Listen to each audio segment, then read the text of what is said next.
very warm welcome to all of you guys at home watching the third leg of the SPAR Women's Challenge. We are here at the Supersport Park in Centurion, where thousands of women will be lining up and running the streets of Tshwane. I'm not alone here. I'm with Mr. Musibudi Whitehead. Musibudi, thoughts? What do you think we can expect today?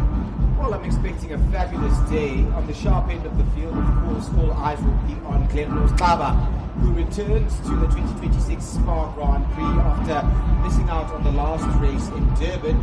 In her absence in Durban, it was Taylor Kavanagh that won and takes a decisive and commanding lead with a full house of 60 points. Taylor Kavanagh not here, of course, because she ran the 5,000 meters representing South Africa at the Commonwealth Games in Glasgow just a few days ago. So all eyes will be on Tshwane. Salam Gebre, of course, continues to change, but there are 18,000 other runners and walkers, most of whom are women, looking to enjoy what has become almost shall I call it, national heritage moment for South Africa.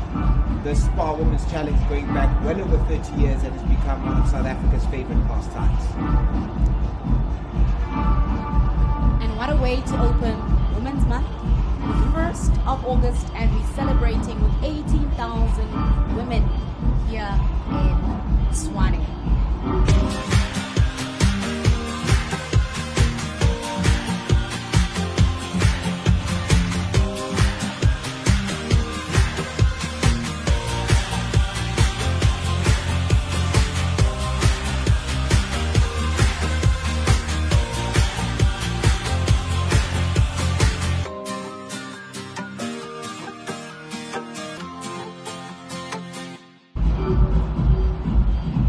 That is a summary of what transpired in the first leg in Cape Town and in Durban. Of course, we are here for the third leg where our elite field will be looking to claim those points, because of course not only is it a competition today, but it is an overall competition over 5 series.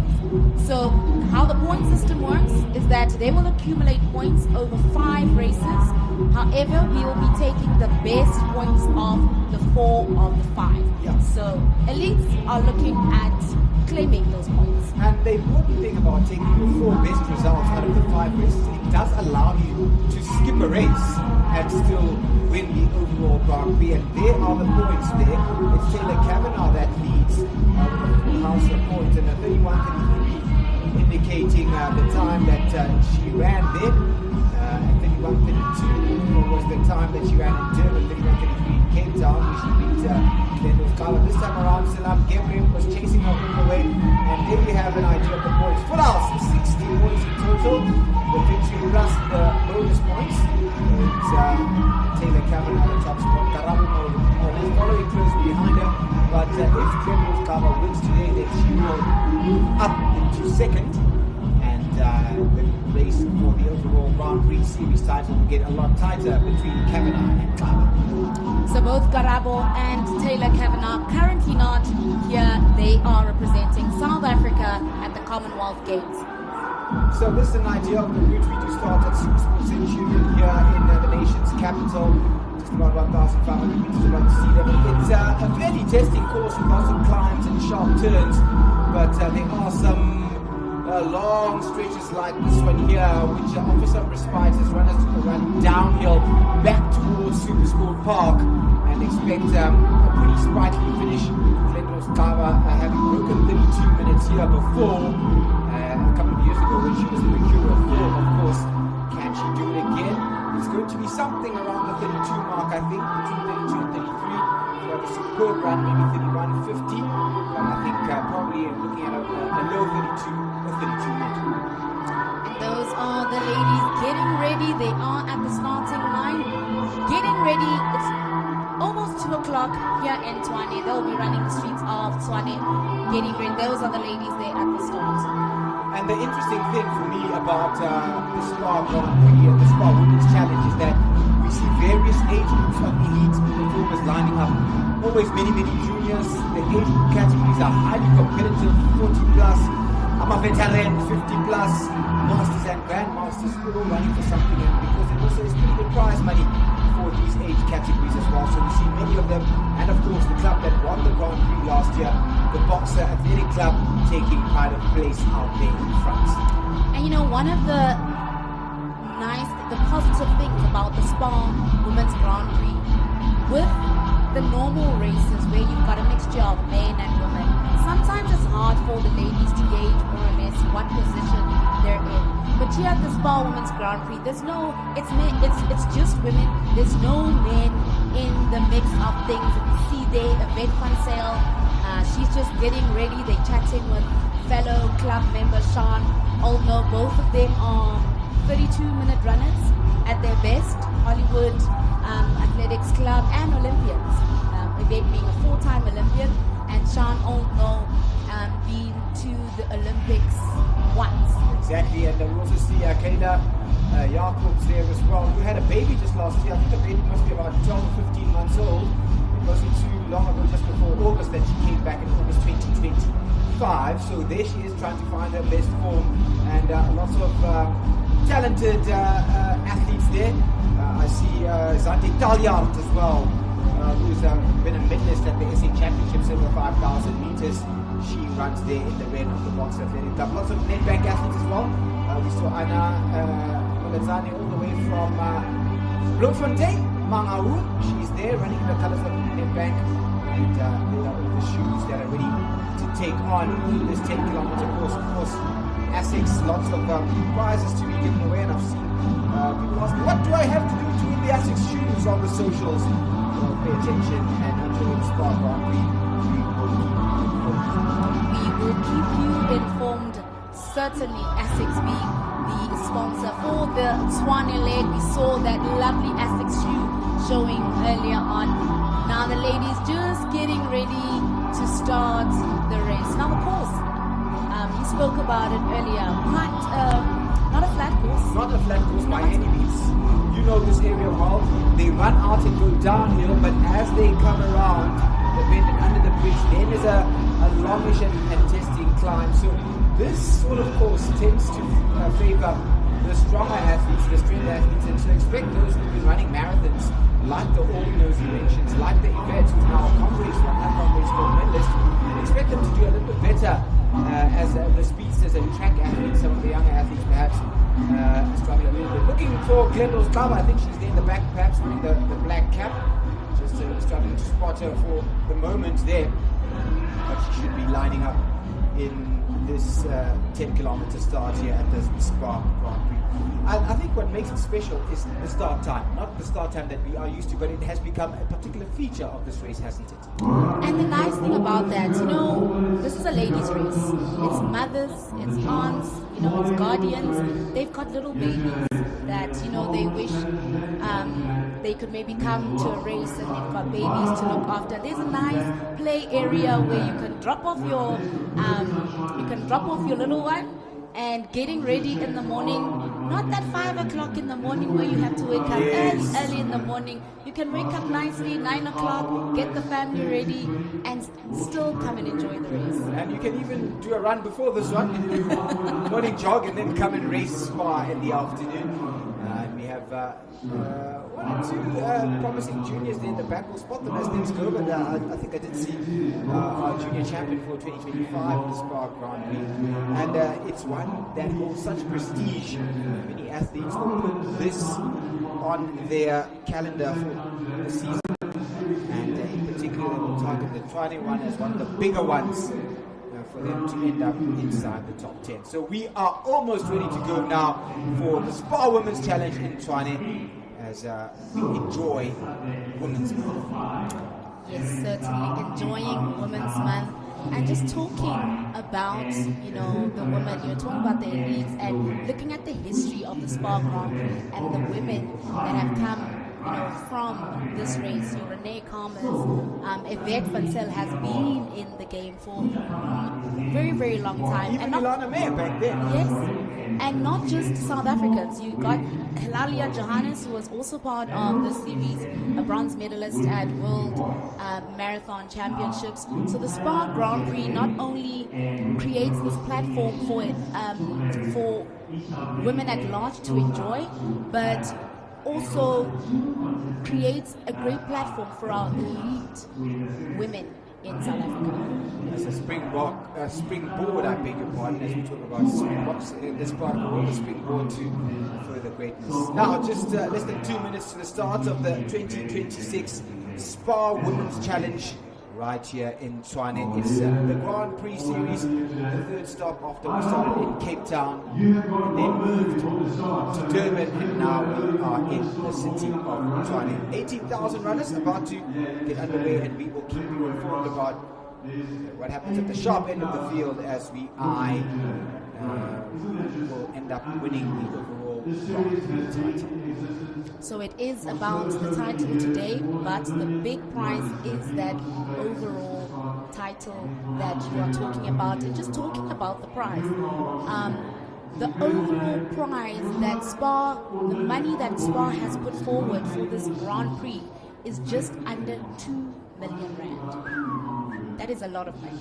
A lot of money, and money that has changed people's lives. We've heard Glenn Rose speaking about the importance of winning that money when she won last year, and what she used it for, even the year before that, refurbishing her grandmother's home and improving her own quality of life. And it's a testament to the investment that SPAR have made in women in South Africa, and as I said, the rest of the African continent, which extends beyond the race, but to various campaigns like the GBV campaign that SPAR has backed through this SPAR Women's Challenge. So it continues to be one of the country's, I guess, proudest sporting events that contribute to society at large.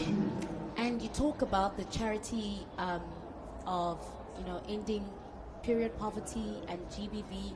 There's other NGOs that we'll be speaking to later on that do work for children, not just the ending GBV and period poverty, but other community projects that SPAR is contributing towards. And there they are, Glen Rose Kaba in the lead. And that's how they get underway. Just a couple of seconds. They'll run down the hill and take an immediate right turn. Soon they'll run under a bridge, and we see them all there. Glen Rose Kaba leading Selam Gebre. And behind him, we have Yvette van Sail in the purple of the Hollywood Athletic Club. And on her left is Dikeledi Majara of the Nedbank Running Club, who became Lesotho's first ever Comrades World Marathon when she finished inside the top 10 at the Ultimate Human Race on the 15th of June, or the 14th of June, I beg your pardon, this year. But this is what we expect, the race between these two. I think that is Tatlesile Sosibo, the Box Athletic Club, with the red singlet on and the black tights. She's starting to find some of the form that she showed in 2023, isn't she, Tatlesile? Yes, she certainly is. Ran a 32-minute 10K earlier on this year, so she's gradually picking up with that fitness level. Just behind her, we saw the young athlete with the white cap, Zante Talyan, that you mentioned earlier on, Mr. Budi. So they are right behind Glen Rose Kaba and Selam Gebre, and I think it's going to be an exciting race. You can see Glen Rose is eyeing those points. She's not just sitting in, waiting, going tactfully. She's just running an honest race because she knows that Taylor at the moment is at an advantage with those 2 minutes. Exactly. Taylor Kavanagh enjoys a lead at the top of the overall standings, and as we expect it to happen, these two are away. Selam Gebre, the only one interested in the Glen Rose Kaba pace at this early stage. Behind her is Tatlesile Sosibo, Yvette van Sail, Dikeledi Majara, and an interesting race there is the race for the third and fourth, because Tatlesile Sosibo and Karabo More also close by. They're just behind Selam Gebre. And remember that Karabo More is at the Commonwealth Games competing over the mile there. So she won't be here as Takisia Sosibo picks up some points because those two are quite close together. So this will be advantage Sosibo. But as you correctly said, Zitlem that your best 4 races will count overall out of these 5 Grand Prix races. And so in these first few kilometers, still the first one, there's lots and lots of climbing. Yes, certainly, lots of climbing. Quite a undulating course here in Tshwane. We are 2 minutes and 52 seconds into the race, but the 2 leading ladies have opened up quite a substantial gap. And you mentioned earlier on, Spudi, that on this course we could maybe expect 32 minutes, 31 minutes, late 31:50 thereabouts. In this race here in Tshwane, and you can see Glenrose means business. She means business. That gap for the first kilometer. Looking at what happened last year.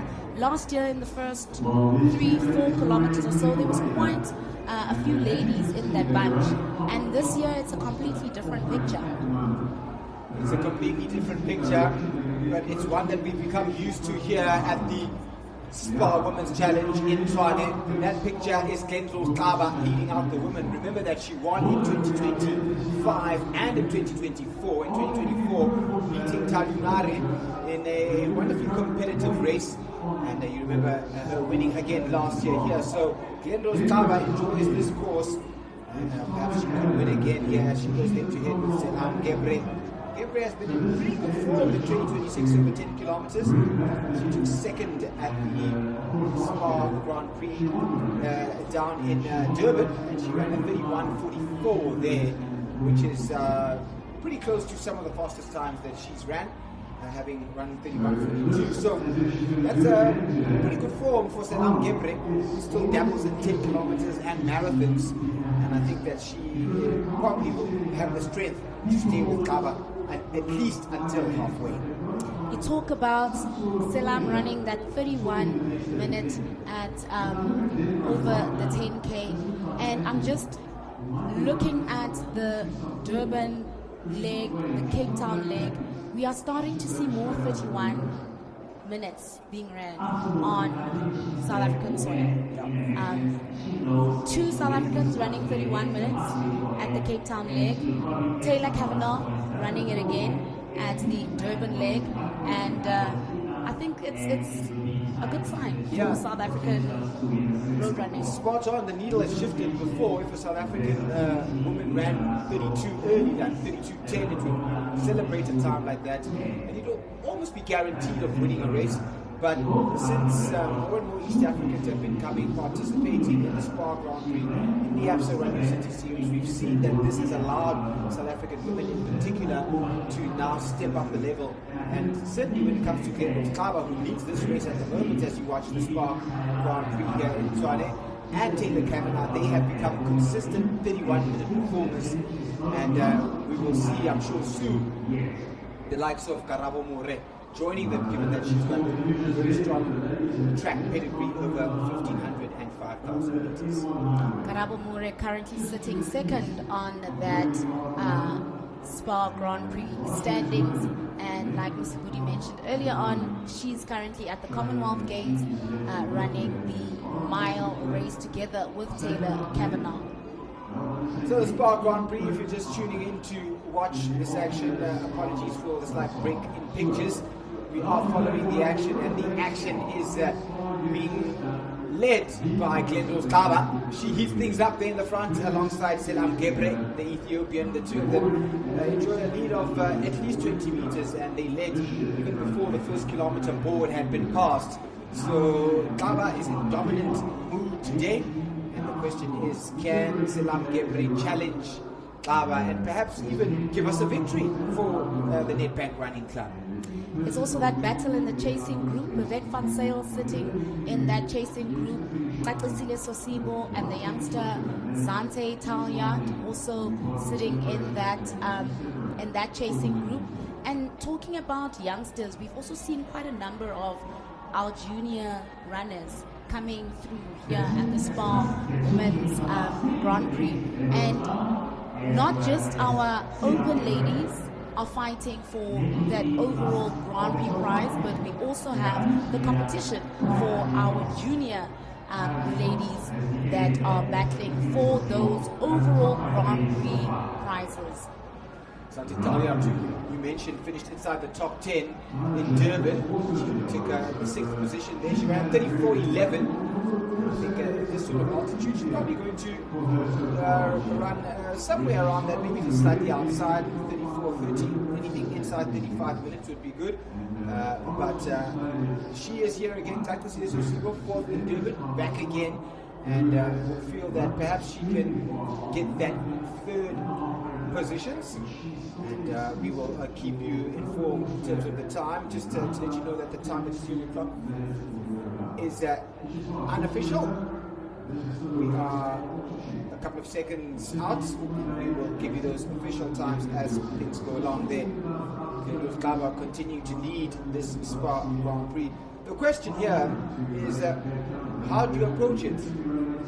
Do you go all out on a course like this and try and hammer it home and then maintain in the second half, given how heavy it is? Or do you wait and try and catch them from behind?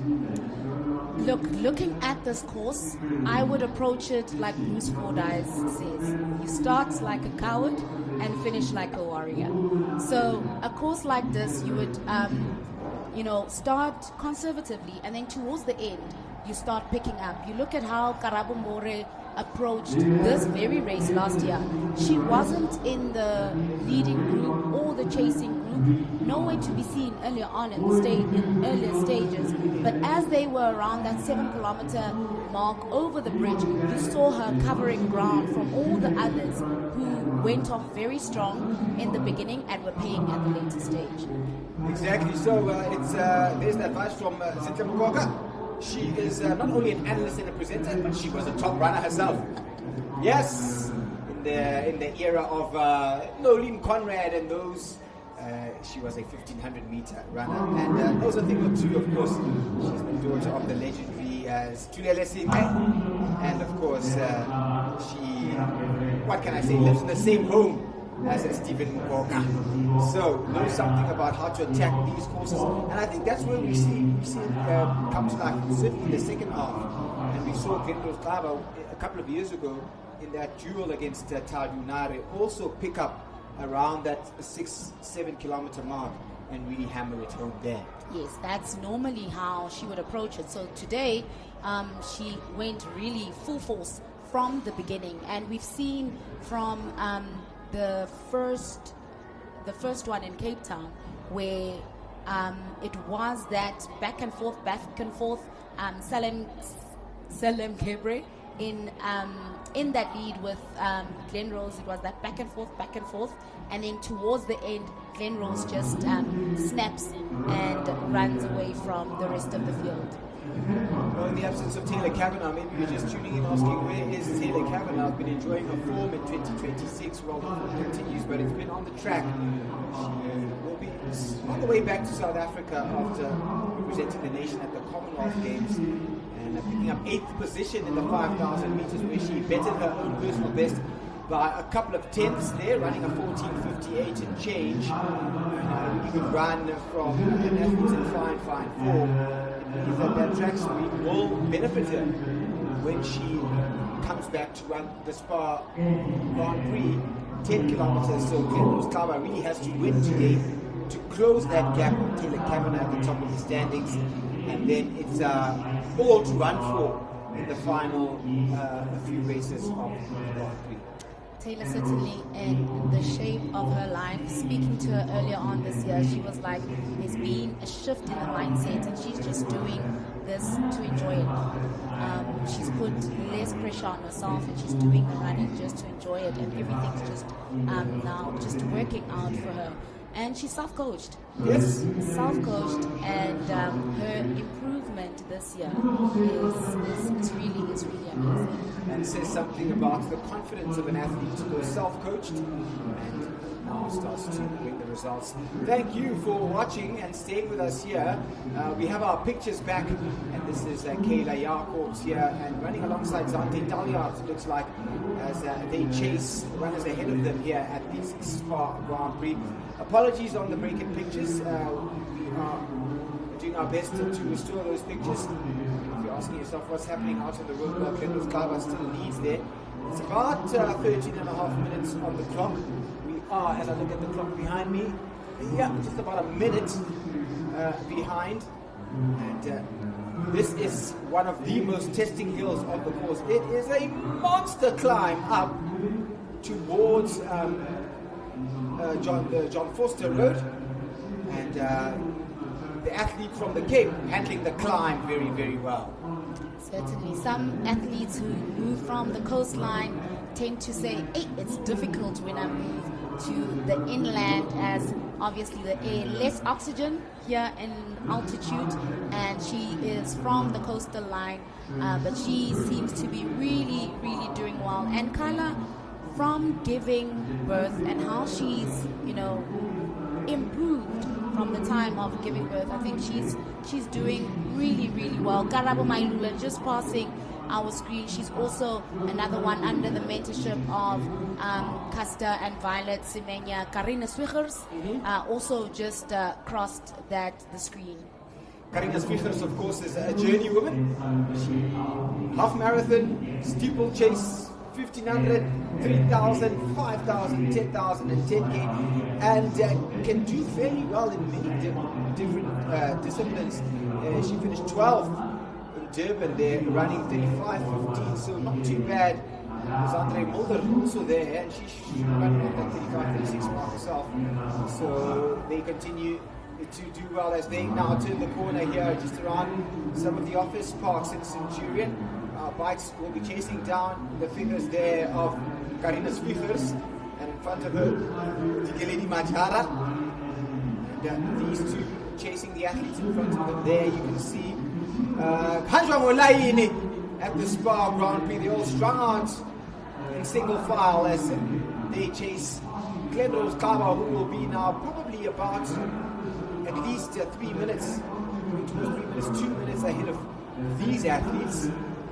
Will finish well ahead of them. So going past the athletes now, here's Zante Talliard, which means that Karabo Mailula has passed Zante Talliard. And Mailula now chasing down Kayla Jacobs in front of her. And they're all wearing, a lot of them wearing the cap there. It shows you that Pitori Mahlanye, as they call it colloquially, is quite warm here.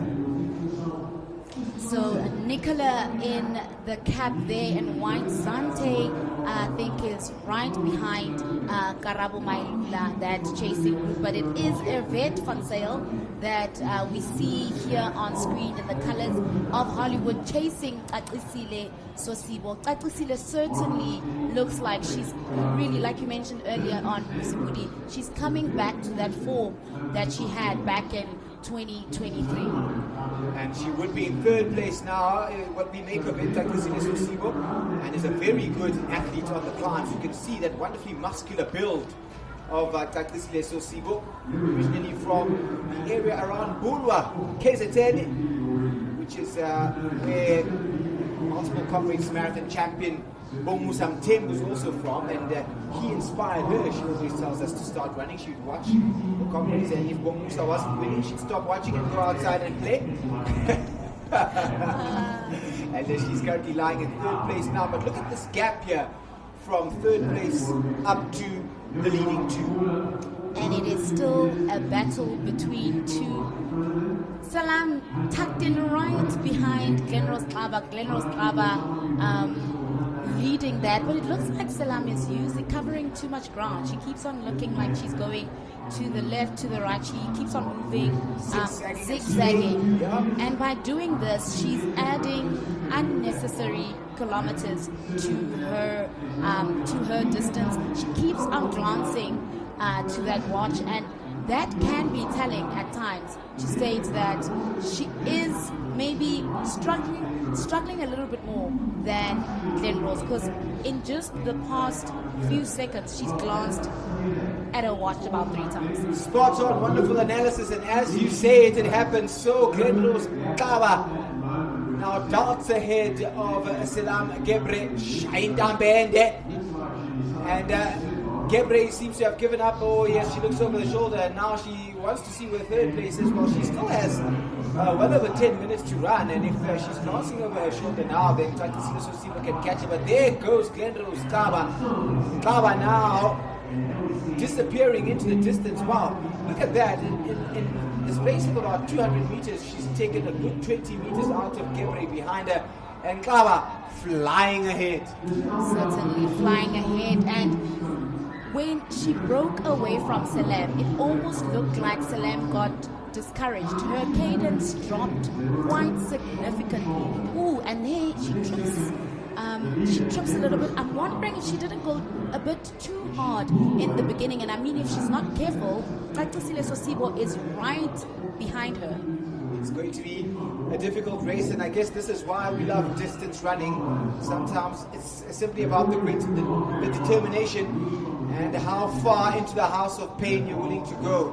Selam Gebre, the Ethiopian, running in the colors of the Nedbank Running Club, will now have to endure the pain for at least another 11 minutes. It's about 19 and a half minutes on the clock here. You know that watch that you see there on screen. Apologies for that.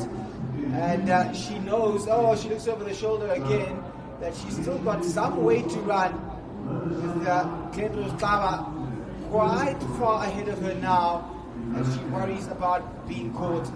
But this woman here, not worrying about being caught, and certainly at this stage, with more than half the race done, 6 kilometers in 1957, 6 kilometers done, means that, can we say the race is over? Is it clear? Certainly looks like the race is over. That race for the win, Glen Rose Kaba is, and I mean, she looks so comfortable. I mean, look at that. That is just poetry in motion. She looks so comfortable, and it's a contrast to how Selam Gebre is currently looking right now.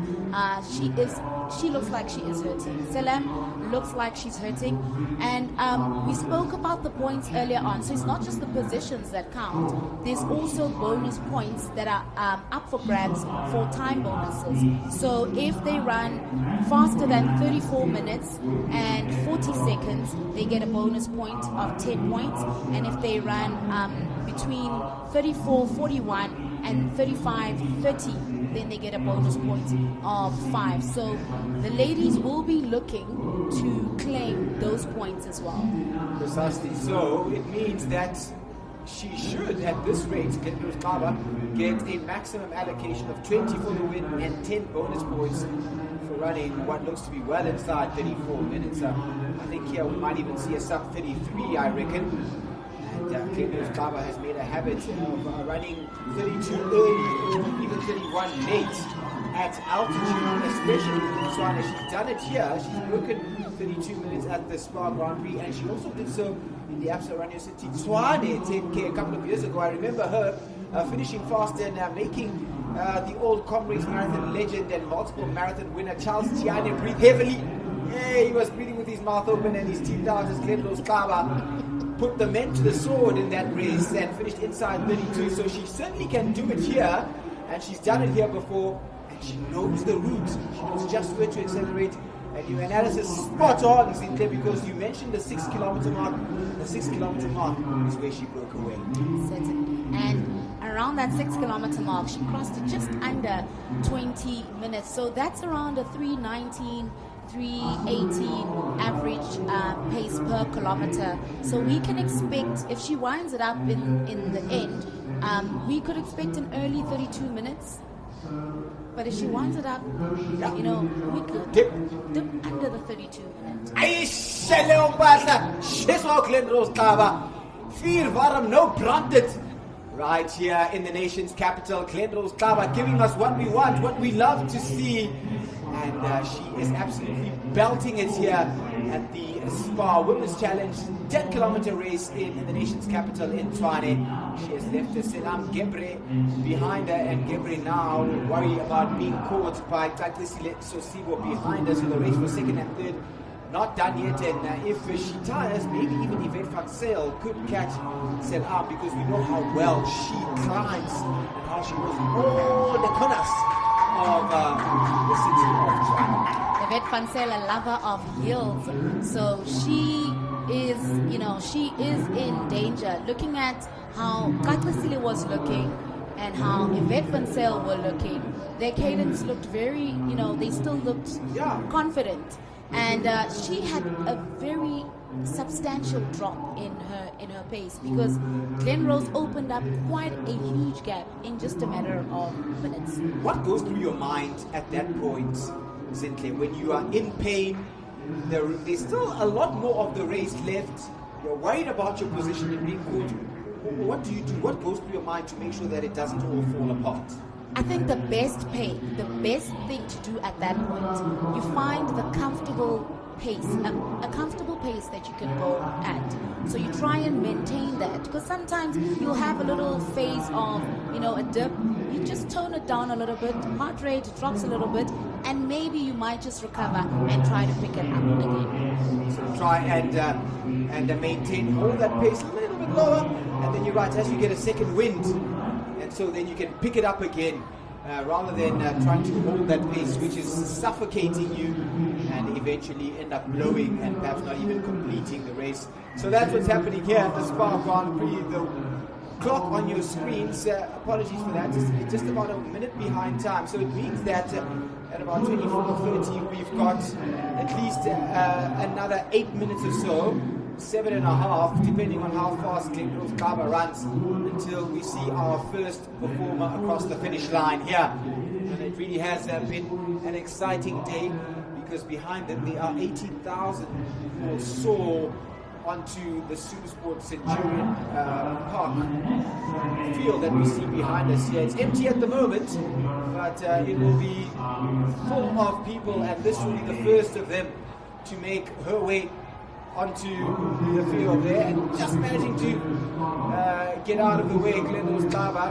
That's an important thing that she did there, even though it looked a little bit scary even for you watching. It wasn't, because what she was doing, she was following the shortest line. Did you see she moved off onto the center? And that's a skill, to make sure that you run as short a distance as possible.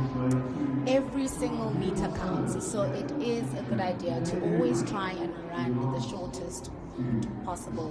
You mentioned the 18,000 runners that are going to be lining up here today, painting the streets here pink. Sold out event. Yes, in 3 days. Just 3 days.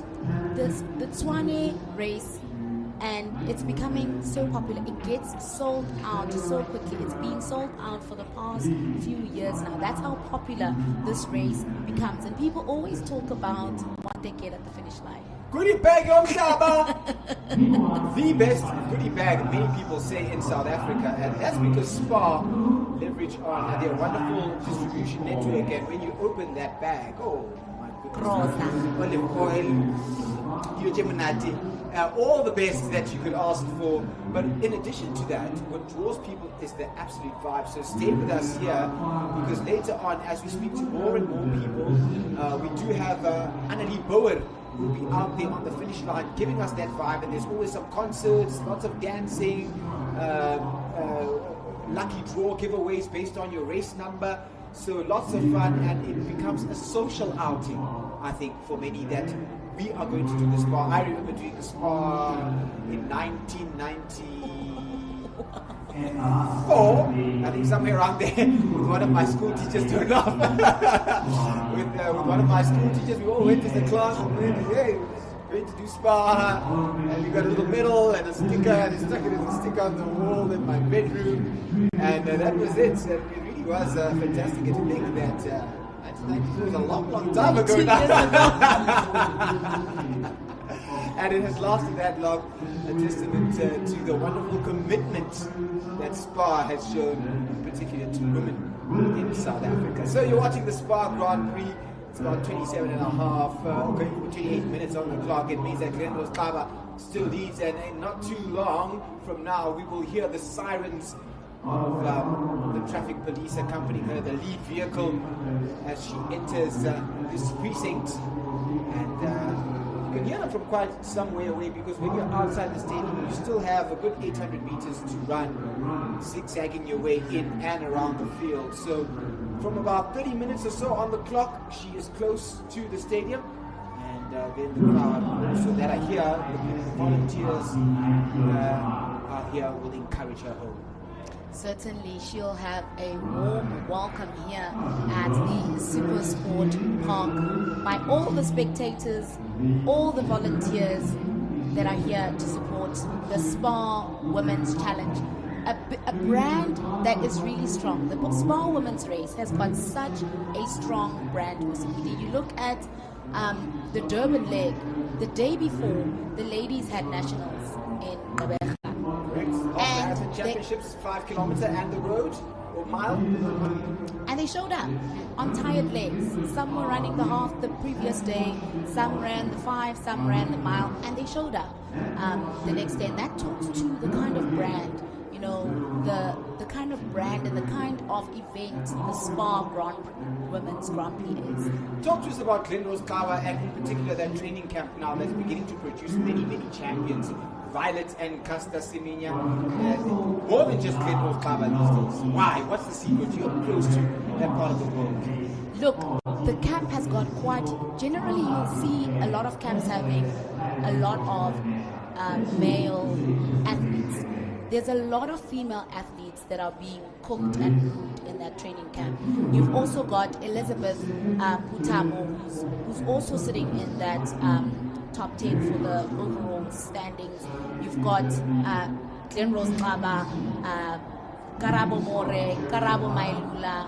You know, we see it almost looks like with Glenrose being in that camp, she creates that mentality that, guys, it's possible. We train with her, we see her doing all these amazing things. We can also do it. And of course, they're under the mentorship of Casta, and Casta knows she's been exposed to world-class running. So I think that camp, there's a lot of good work that's happening in the women's and men's department. Correct. I spoke to Masati Ngwenya, 800 meter athlete, a couple of weeks ago, and she said when she arrived in that camp, she said, "Hey, I've been playing all this time," because it goes to the track sessions, training with Glenrose Kaba, and she said to herself, "Wow, I've been far behind, I've been relaxing, and that forced her to train harder," and so her performances have begun to improve. And as you tune in and enjoy this SPAR Women's Grand Prix, the Tshwane leg of the race, you'll hear chariots of fire ring out here at Supersport Centurion. It means that the champion is here. The champ is here. Glenrose Kaba is just around the corner, and all the media have gathered on the finish line behind us to welcome her home. Glenrose Kaba now with a 31:10 on the clock. The question is, can she break 32 minutes?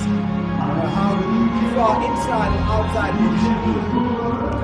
Well, she was running at a pace of around 318, 319 kilometers per hour. That's a predicted finish time of 32:20, 32:15, there and thereabouts. So if she was able to wind up those last few kilometers, she could break that 32 minutes. So she's got 20 seconds to try and break that 32-minute mark. Not in sight at the moment, so it looks like she won't make that sub 32, but the win is there. The time bonuses are in the bag, and that's the most important thing.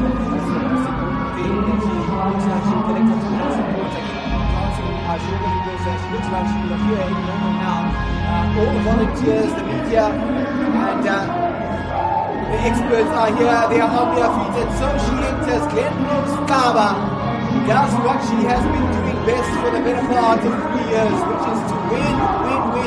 And once again, as she did in 2024 and 2025, Glenrose Kaba does it again and wins The SPAR Women's Challenge at Tshwane smashes 33 minutes and underlines her class and status as one of South Africa's foremost distance runners and a world-class athlete.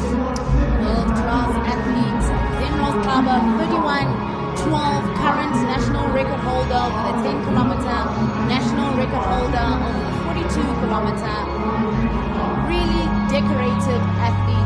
Good times from 1500 meters to the marathon.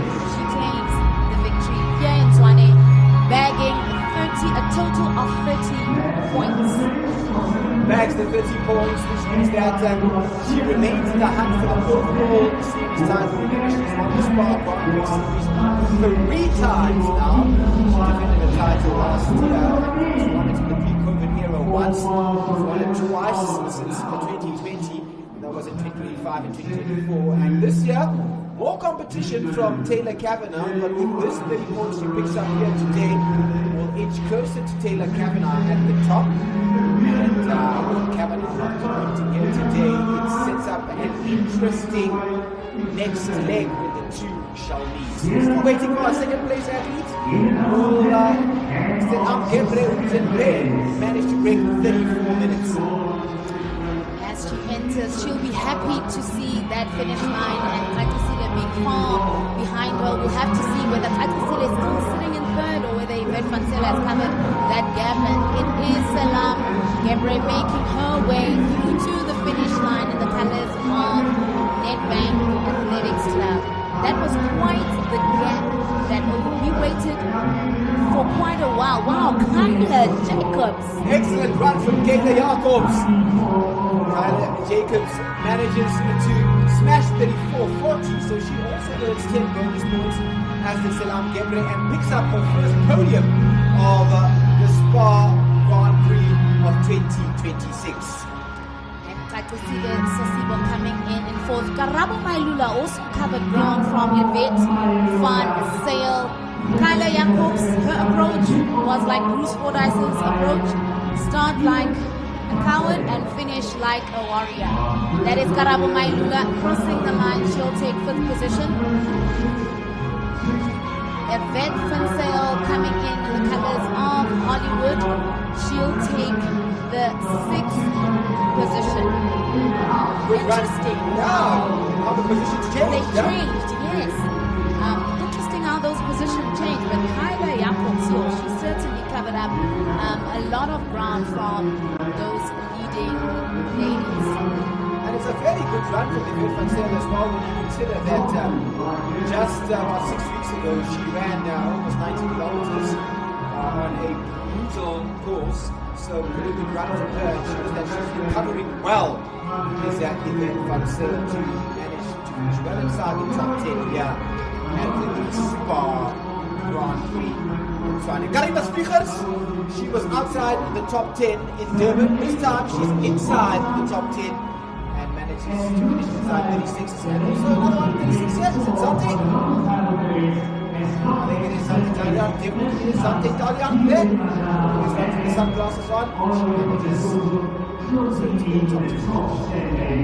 Sean Oldknow coming in. She suffered from a series of injuries, so she's currently recovering from that. 36, just over 36. I think she would be happy with that. She ran 35 minutes at the coastal line and 36 inland on a tough course like this.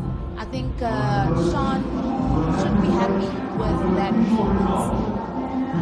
Just behind Sean was Lady Majara. He might close out that top 10 there. And as we enjoy the wonderful sunlight that we see on the finish line, it's a little bit chilly here in our position, hence my co-commentators shaking. Oh, there's the youngster there in the colours of TUT who used to run for Prestige College. They're finishing behind is Andre Mulder, all the way from Bloemfontein. Is Andre Mulder from SA Steeplechase champion. That youngster, Katiso, she is also under the Violet and Custer Senior Camp training there in Pretoria. So there is quite a few young ladies being cooked there in that training camp.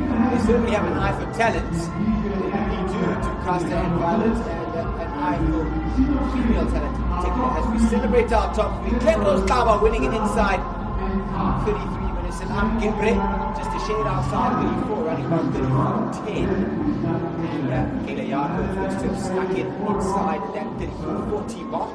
Unofficially, we'll give you the official times in a moment to take third place. A wonderful podium finish for Kayla all the way from Cape Town.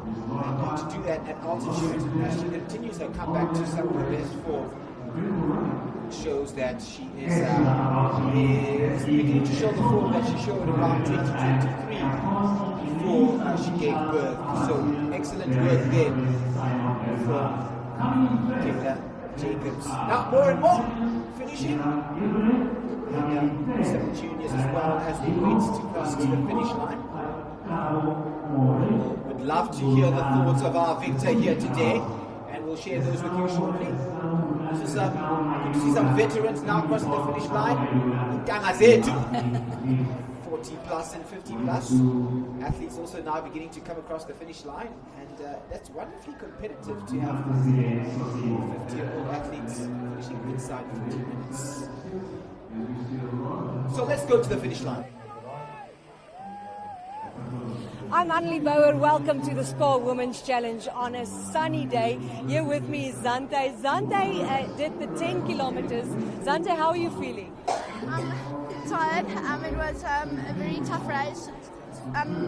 To run and race on altitude, it's hard, but I'm happy to compete. It's a really organized race, and I really enjoy running SPAR ladies. So are you happy with your time that you made this race in? Is it one of your best? I'm happy. I think this might be a PB on altitude. So yeah, I want to ask for more. And then what was your favorite part of the SPAR Women's Challenge this year? I love the vibes, the music. Everyone's so happy and cheerful. It really helps you and motivates you to push your limits. Zante, I hope that you guys can get something to drink. You did very well. Congratulations. And I'm going to let you go and have something. But thank you so much.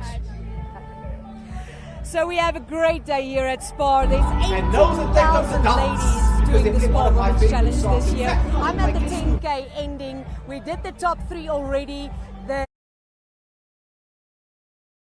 Waiting for that official time to come in to make sure it's the official. Whenever you go to kids' family events, it often plays and it's playing in the background, which now ushers in the festivities, meaning that our elite performers are done, and now is for the rest. Okay, well, not for the rest, because these are still running 40 and 45 minutes, which is pretty good going.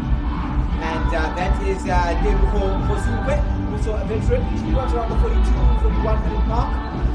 Yeah, that's the first time. She's running about a 41.50 there. The colours of name back. And Tshwane Bosman, hey, the Comrades champion. There she is in Tix colours. Tshwane Bosman, also seen her jogging there at the tax grounds early in the morning around 5 o'clock.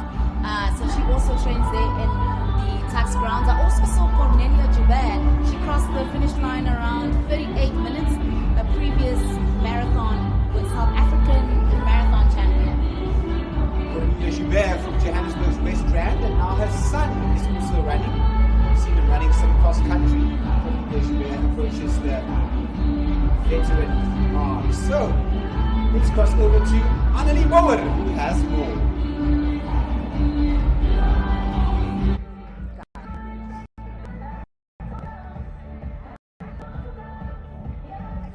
Okay, we have Esther van Tonder.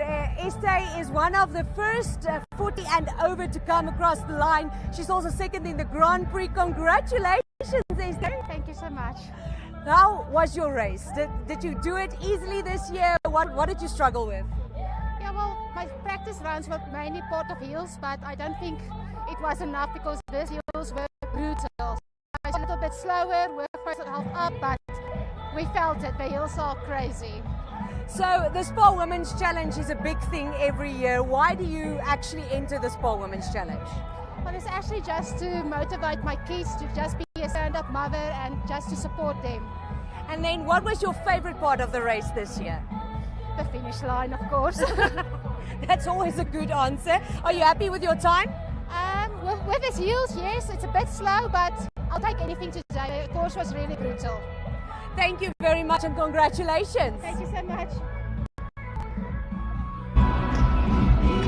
Beautiful work there done by Melanie Bowen, and happy to hear the thoughts of our performers getting over the finish line as we celebrate the SPAR Women's Challenge. And that's Tanith Maxwell there on camera to the left.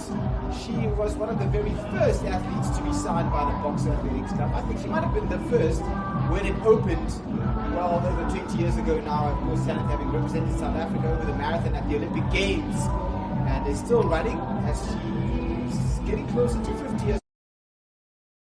Tanith Maxwell, Yes, she came yeah. in second in the 50 and over in the 10 kilometer. How do you feel? It was pretty tough out there.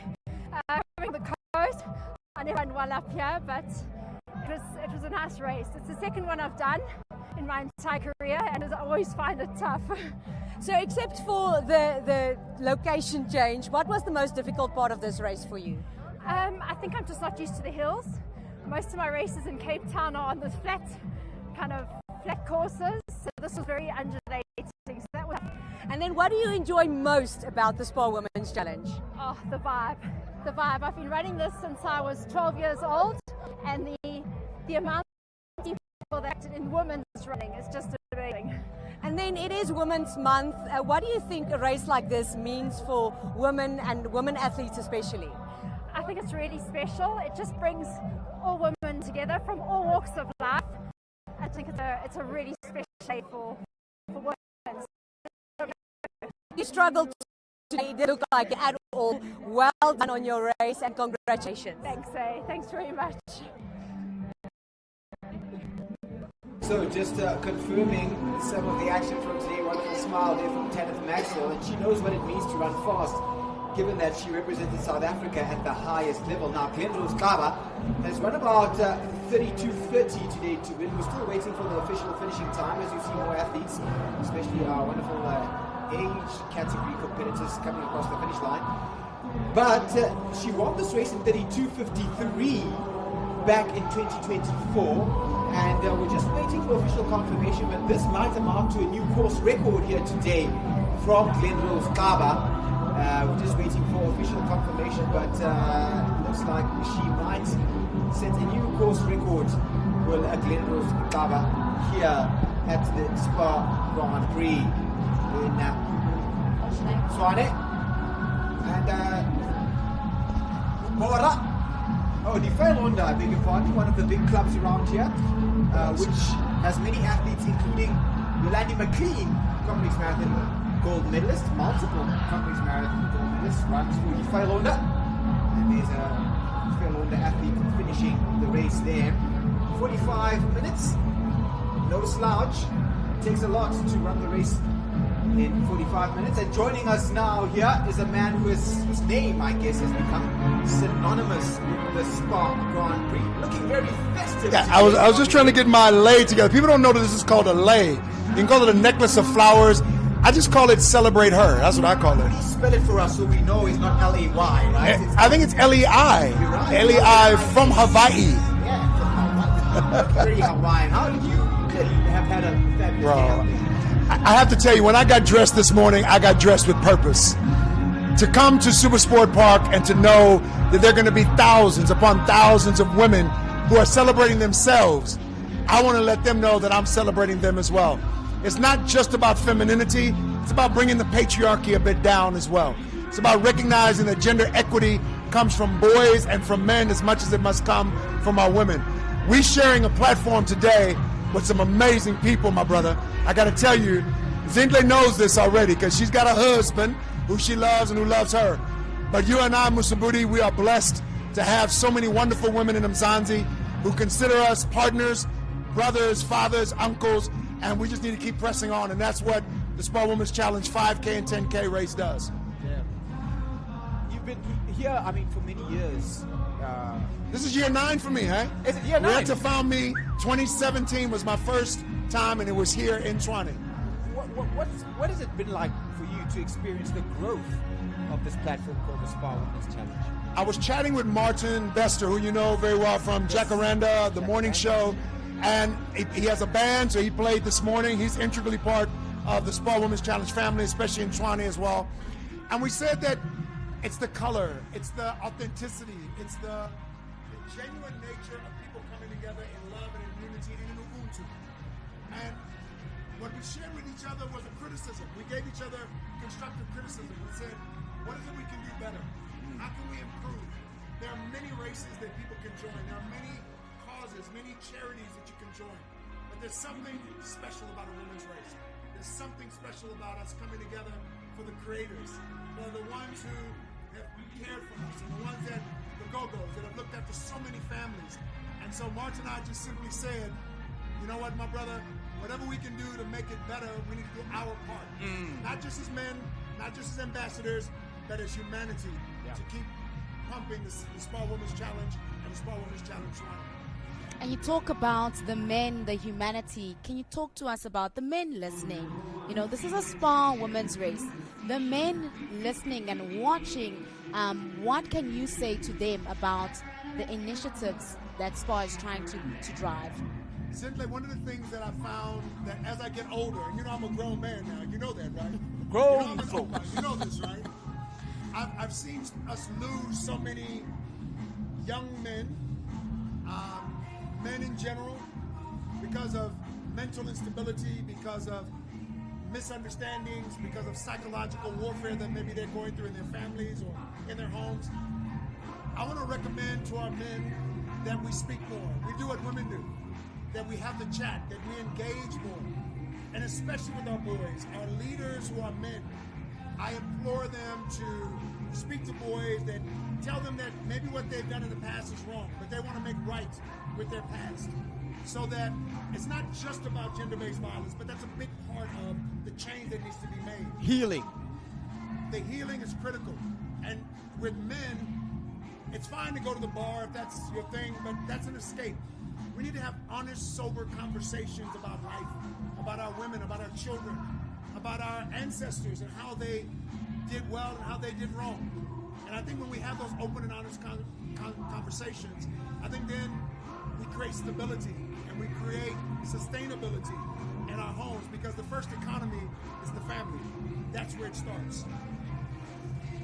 Well, Warrior Rick, we're going to leave it there for now, but I know you have a busy day out there entertaining, galvanizing, and getting people going, because the festivities will continue well into the late afternoon.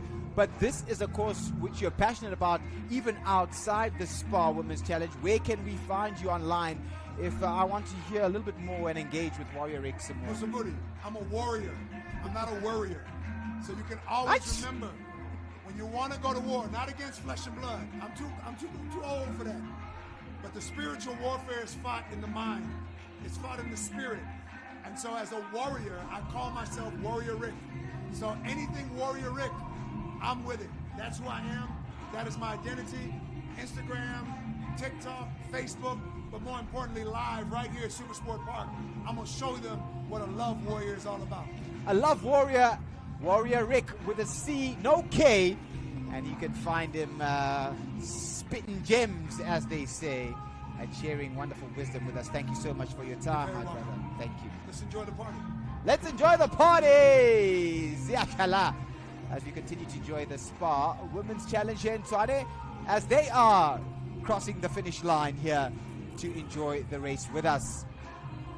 And now we start to see the tutus coming across the line, which means it's fun time. The party has begun, and we are going to be enjoying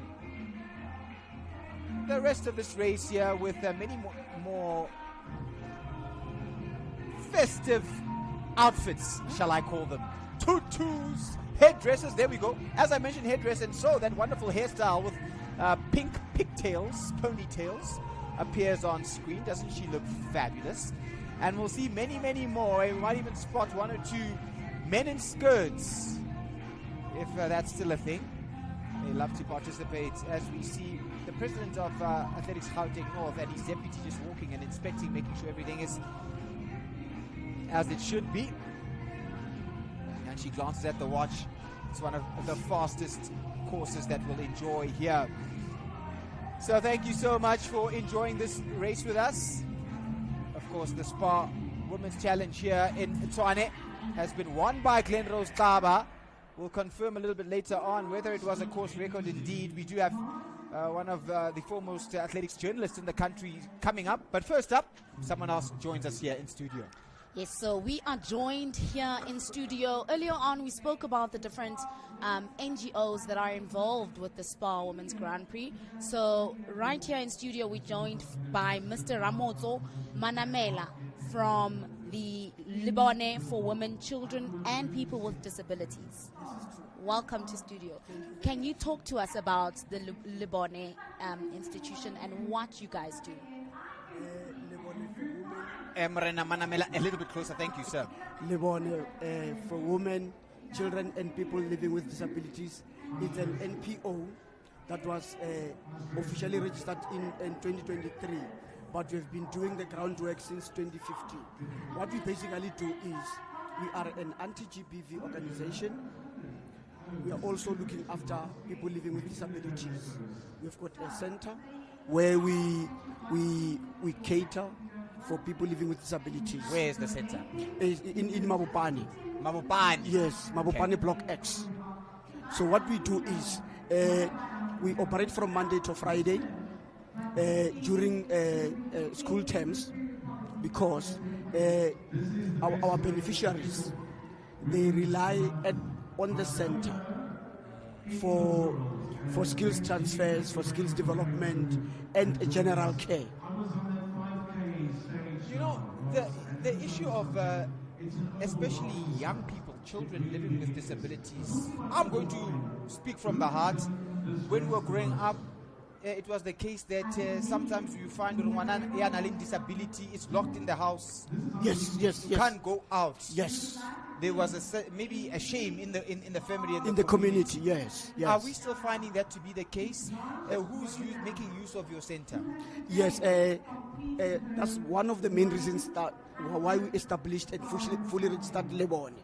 When we go around our communities, we find parents that are not so open with the conditions of their children. Like you are saying, they lock them in the house up until he grows beard, he unable to walk, he can't interact. Basically, that is that. So we come in between that to say, remember, nature teaches us that parents are going to die before the children.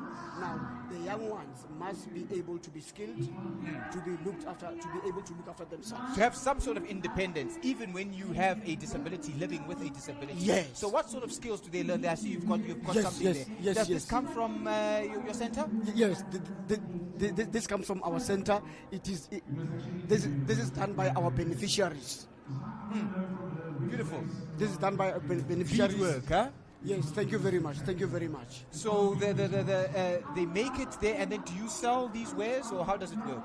What we do is, this is skills transfer. We've got teachers who teaches them to do this. Those who are able to use their hands, those who are much better. We've got a vegetable garden, so we use this and vegetable garden as skills transfer. Yes, when we have more, we are able to raise funds using this. Beautiful. Mrena Manamela, we're going to close it there, but I mean, lastly then, to be part of this and have SPAR recognize you, what does that mean to you? A lot. We are actually looking for a partner. We are looking for a company like SPAR that can incubate us so that we can reach as far as it could be. Because as it is right now, we are only operating in the northern part of Tshwane. We want to expand. Yes. We want to expand into the entire Gauteng, possibly into the entire country. So, for the fact that SPAR has recognized Lebone, we are very much grateful, and we we wish to have a good and last working relationship with SPAR. It will help our beneficiaries, including the communities. Beautiful. Thank you so much, Morena Manamela Manareshu, doing wonderful work in Mabopane through Lebone and helping those in particular who live with disabilities. Thank you, sir. Thank you very much. Thank you so much. And as he vacates the seat, so we'll be joined by one of South Africa's top journalists to talk about today's events here at the SPAR Women's Challenge in Tshwane. We watched Glenrose Kaba make mincemeat of the field, and a man who's been watching Glenrose Kaba for many years is a Wesley Botton. Also might call him Wesley Botton. Don't do that. Sporting his traditional hairstyle, which grunge, is it? Grunge or inspired? This is what happens when you don't brush your hair for 20 years. So we watch more and more of the 18,000 finishers stream across the finish line. But of course, the first of those was Glenrose Kaba. Wesley, thank you for your time. You write for The Citizen. Of course, you are a contributor on several platforms, including a commentator on Supersport Schools. What did you make of today's race? I was a little bit shocked at about halfway when it looked like Selam Gebre was going to stick to Glenrose pretty much to the end. She looked so comfortable. And then just past halfway, she just slipped off completely. And Glenrose just showing how good she is and how good she is at altitude and how well she knows this course. But I don't know. I thought Sela might put up more of a fight. And I mean, Wesley, you've been covering the sport for many, many years. So you've seen all the different events that come in and out and still stay in the sport. Can you talk to us about the SPAR Women's Grand Prix and the brand of the SPAR Women's Grand Prix and how you feel it's impacted the sport of road running?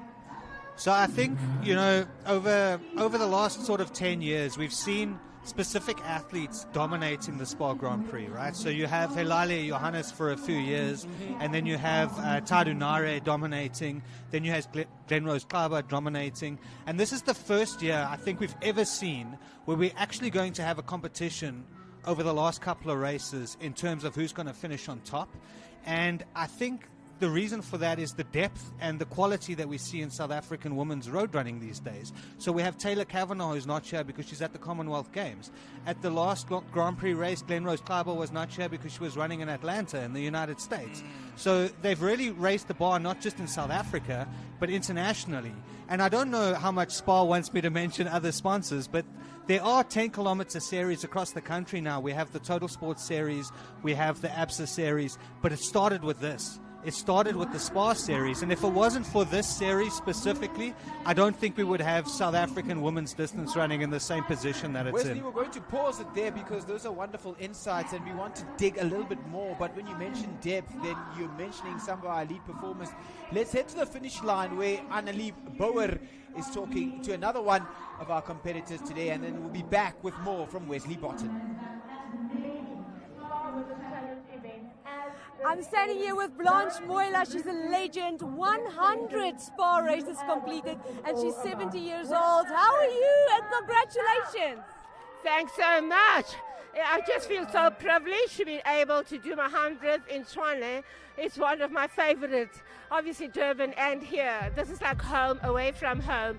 And I'm not the first. There were 4 other ladies ahead of me. I'm walking in their footsteps. Sonia Laxton, Grace Oliveira, Janine Carey, Ronelle Thomas. They've all done 100 a couple of years ago. Blanche, it is amazing. You did very well. What was the toughest part of today's race for you? Actually, the toughest was the last 3 kilometers. Obviously, it's hot. I'm used to the heat, but I think the altitude also took the toll. And I was just hoping to go under the hour, and I've done that, so I am absolutely feeling good. You did very, very well. This year we say celebrate her. What does celebrate her mean to you? Celebrate her means acknowledging all ladies in the race, not just those in front, but everyone who's participated. We celebrate them. Whether you're walking or running, it's all about reaching your own goals, your own pace. Blanche, thank you very much. You are amazing, and we are so proud of you.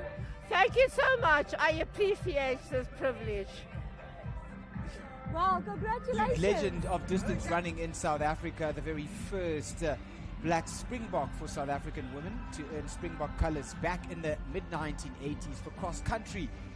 Me Blanche Mwila, who then moved on to run a whole host of distances from the Comrades Marathon, but she continues to participate every year in the SPAR Grand Prix. So thank you to her for her wonderful service to the SPAR Grand Prix. Wesley, let's wrap it up with this one. I like your question, your answer, I beg your pardon, about the depth and how that has improved in South African distance running for women, in particular over 10 kilometers, thanks in large part to the platform laid by SPAR. Where does that leave us for 2026 with Glenrose Kaba now earning a full house of 30 points today? Taylor Kavanagh had led before this. She wasn't here, and we had a whole host of other changes in the top 10. How do you see things panning out? Is Glenrose Kaba short of the victory? Certainly not. How do you see things panning out at the end of 2026? I think it's going to be super interesting, and I think one of the things is we're going to have to see who runs what. So like I was saying, these ladies are at a point now where they have options, right? They can go overseas, and I assume Glenrose at some point is going to run another marathon. We'll see what happens there. I don't know what Taylor's plans are for the rest of the year, but she's made it clear she's not running all these races, and I think she has to run 4 to really put herself in a position to win. So I assume she'll run the Kubecha leg. And then I think if she wins that, she's going to have a difficult decision to make, because if she doesn't come to Joburg, she's not going to be able to challenge Glenrose Kaba for the overall victory. So I think ultimately it'll come down to those two. I think if Selam Gebre had won today, would have mixed things up even more. But because Glenrose won today, I think it's Taylor versus Glenrose, and it depends, who runs what, and we'll see between the two of them. Wesley Botton, thank you so much for your insights, and follow him. He's everywhere, sharing his knowledge and continuing to write about women's road running and all sports in South Africa. Wesley, thank you so much for your time. Always good. So that's Wesley Botton there, who joined us talking about the race at the sharp end of the field, now talking about the brand itself. We have another guest joining us here. Yes, so we spoke about the different initiatives that SPAR Women's Grand Prix is carrying out. Joining us on studio, the people, the SPAR Women's representative from SPAR, Miss Mbudi Maubani, the head of PR national for SPAR. Joining us here in studio, Mbudi, 18,000 women wearing the SPAR brand here in Tshwane. Looking good in pink. How amazing. Where have you seen that? Looks in amazing. This province, in this beautiful city of Tshwane, 18,000 women came here for a purpose. Just lift it slightly so we can hear you very clearly. Like this. That's the one. Now I've got you right here. I just didn't want to eat it.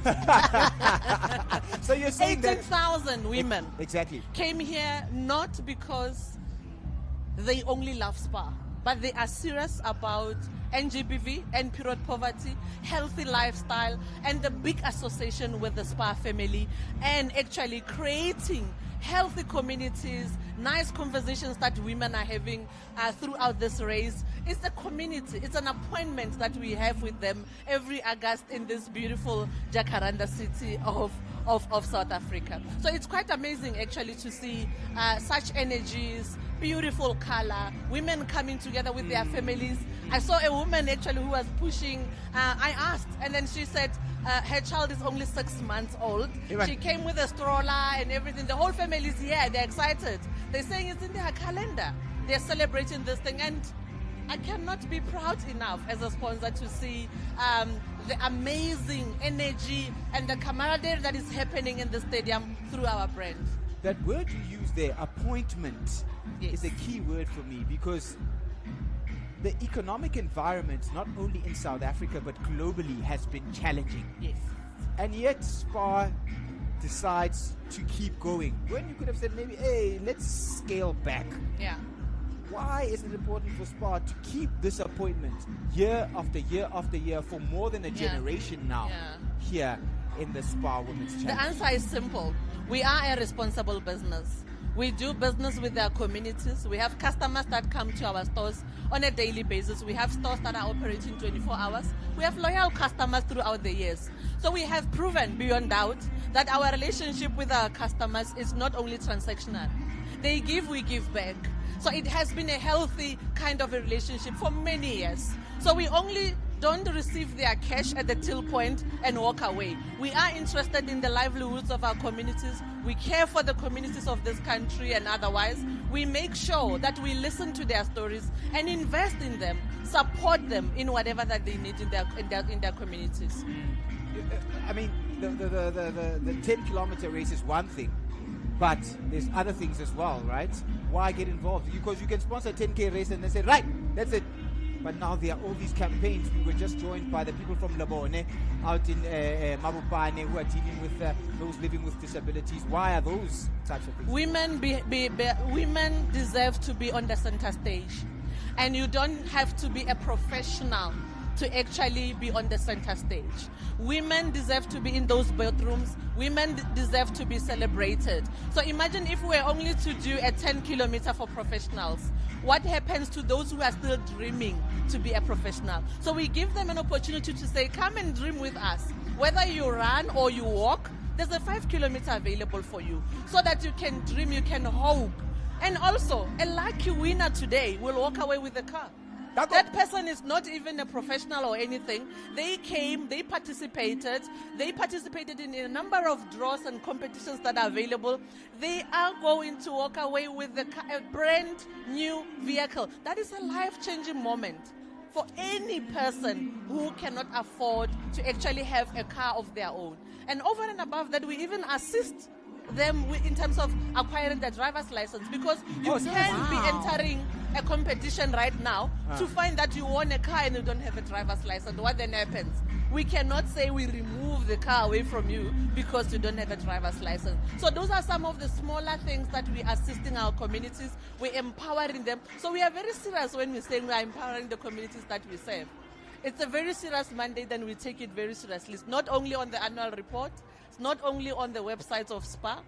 We implementing the practical meaning of what is it that we mean when we say we really invest in the communities that we serve, and we care about the women of this country, and we care about women development and agenda items of this country. And I mean, you talk about the impact in the communities. We spoke about the charity organizations that you guys are supporting, but there's also employment that comes with this event, the volunteers, and all of. Can you talk to us about that comes with this kind of event? It's a great investment. You can hear the music playing behind. People are enjoying the nice music. People are going to be fed. The stadium needs to be cleaned after we are done with the 18,000 people that will be here. The city should go back to normal. The city should run again after this event. The people that are here need to go for ablution facilities. They need like water, they need food and everything. So that brings about casual kind of income and job opportunities for people that are participating in this race. So it then means that every time you see a SPAR ladies race happening anywhere else in the country, there's somebody somewhere who's unemployed, who's getting an opportunity, and they have an appointment with this race to say, I might be unemployed, but come August in Pretoria, I know that I'm going to get a job as a casual worker and then get that income. There's food, excess food that is going to remain behind after everybody else has left. It gets to benefit charity organizations that are around us. So there's lots of hope that also this race is bringing outside healthy lifestyle, outside winning a car, outside therapy that actually comes with you being somebody who was supposed to ideally have been in the house, but today you are here to join in the masses and enjoy, have a conversations, get to ask questions from there's lots of companies that are here today. So people are walking around in different stalls asking questions, which is amazing. It's another empowerment layer that we are adding to this event. And there's also the sanitary pads, the ending period poverty.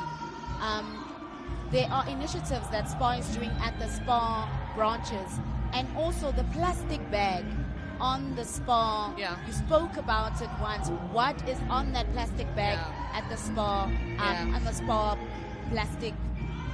The NGBV. Yes. Yeah. So we are trying our logo, our hashtag this year. It's about celebrating hair. So more than anything else, we are also trying to fight the stigma that do exist around women when they're on their periods. So hence we are saying with NGBV and period poverty, we are saying women are also human beings. You'll remember that women don't choose to go on their period. So it's only normal and possible for a company as big as SPAR to come together and actually try to assist and work with other companies to make sure that women are not denied opportunities, women are not denied access into boardrooms because they lack sanitary towels. We made them affordable in our stores throughout the country. You get a packet of SPAR petals at just 6 rand. So we are trying to make sure that in the 7 million young girls and women that have been reported to be missing opportunities in this country, we can only lift a needle when we work with like-minded partners, your Netball South Africa, your Hockey South Africa, your athletes in general in this country, to say, let's try our best. We are not naive. We are not saying we are going to solve this problem on our own. Hence, we now and then, every opportunity we get, calling on South African to hold our hands, let's work together to make sure that we end period poverty, we end GBV in this country, so that we together can afford and have access to possibilities that are afforded to us, resources that are afforded to us, and we deserve to be in those spaces with the confidence that we carry. Confidence being the key word, and the SPAR helping to restore that confidence in many ways, which is eroded when one can't afford the very basic necessities that are required to be a confident woman. Well, if you drive down the N1 and go to Limpopo, you take the 10 off Maobane, Ramaobane, Amanskral, Batwa Amanskral. I can Amaskral, Kenako Maubani. Yes, Maobane. Kenakayanta Moholwa. Aha, la. Thank you so much. On behalf of SPAR, Awesome Budi Maobane, thank you for your time, and keep up the excellent work at SPAR. Thank you so much. Women. We really appreciate the opportunity to be here. Thank you. Okay. And from her, we will now find out a little bit more from the club that dominated the SPAR Grand Prix in 2025. It looks like they have picked up where they left off, because the Boxer Athletic Club, who enjoyed the dominance through the likes of Glenrose Taba, and today Kayla Jacobs finishing in 3rd place, 2 in the top 3, look to be doing it once again here. And the man who's put them all together from way back when, affectionately known as Umkulu, is this man who joins us here. And he will have been happy to see Tanith Maxwell being interviewed by Annelie Bouwer on the finish line. And am I right, Mr. Swanepoel, Rain Swanepoel, the national manager of the Boxer Athletics Club, to say that Tanith was your first athlete, or am I getting it wrong there, way back when Boxer Athletics Club opened? Yes, she was from 2007. 2007. 2007. No, 2006, because we went to Commonwealth Games in 2006. 20 years ago. 2006. Melbourne, 2006. And you opened the Boxer Athletics Club. Why? Why did you open this club? You know what? I was very involved in sport and rugby, and I was participating myself, very high level of rugby, hockey.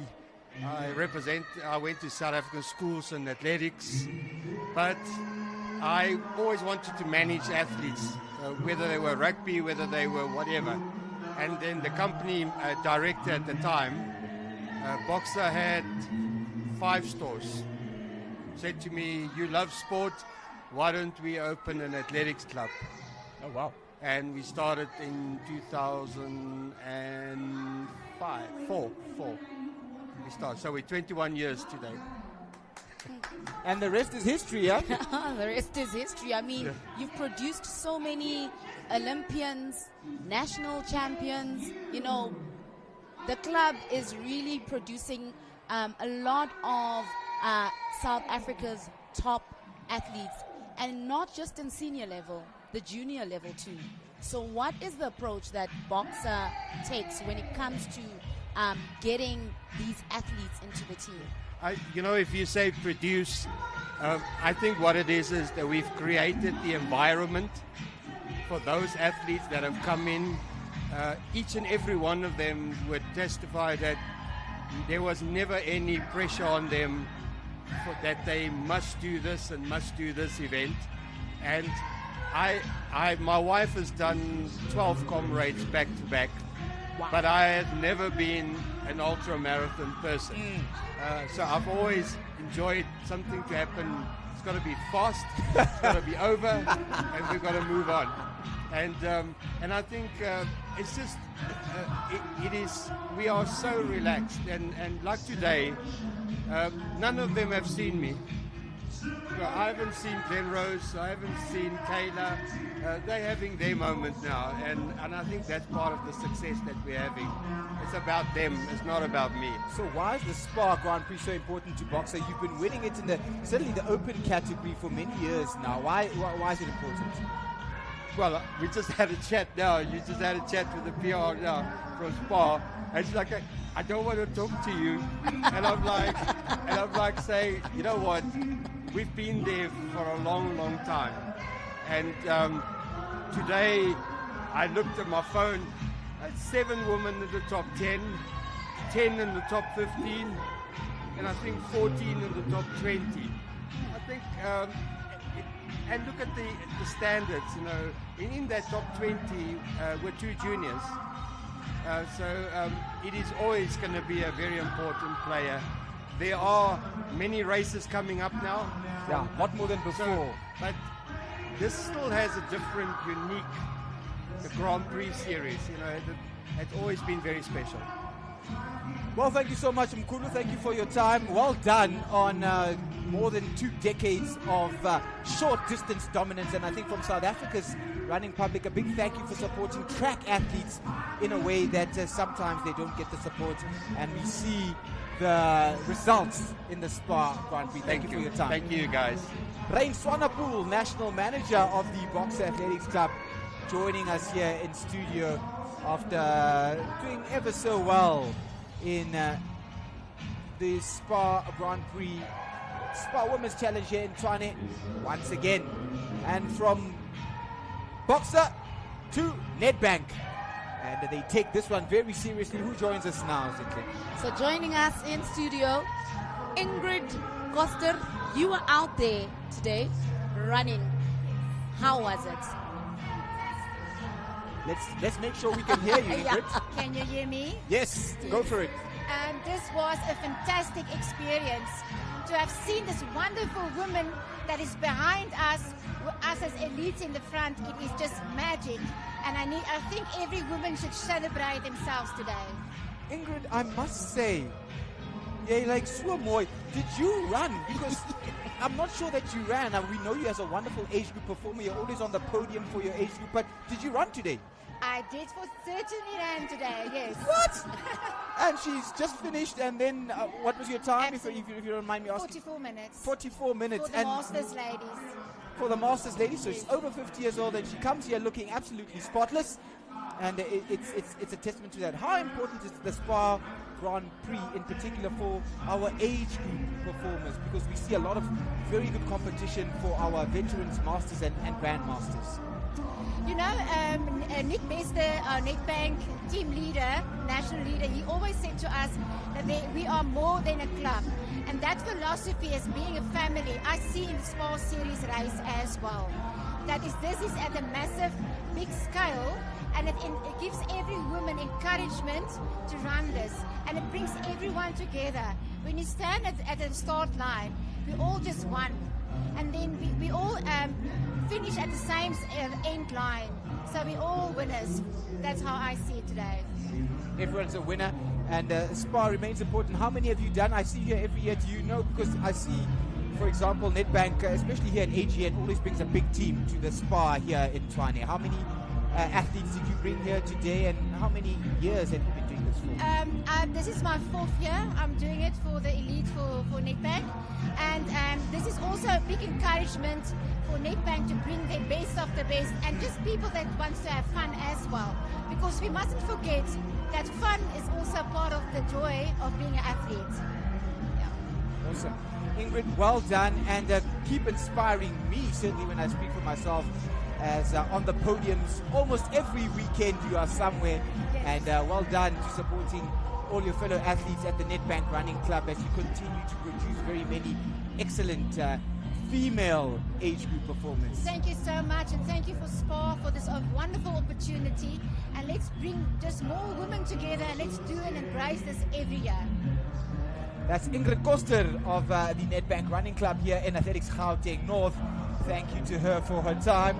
Thank you, Ingrid. And of course, she's speaking there. Also speaking about the influence of Nick Bester, who we've known for many years as the national head of the Nedbank Running Club.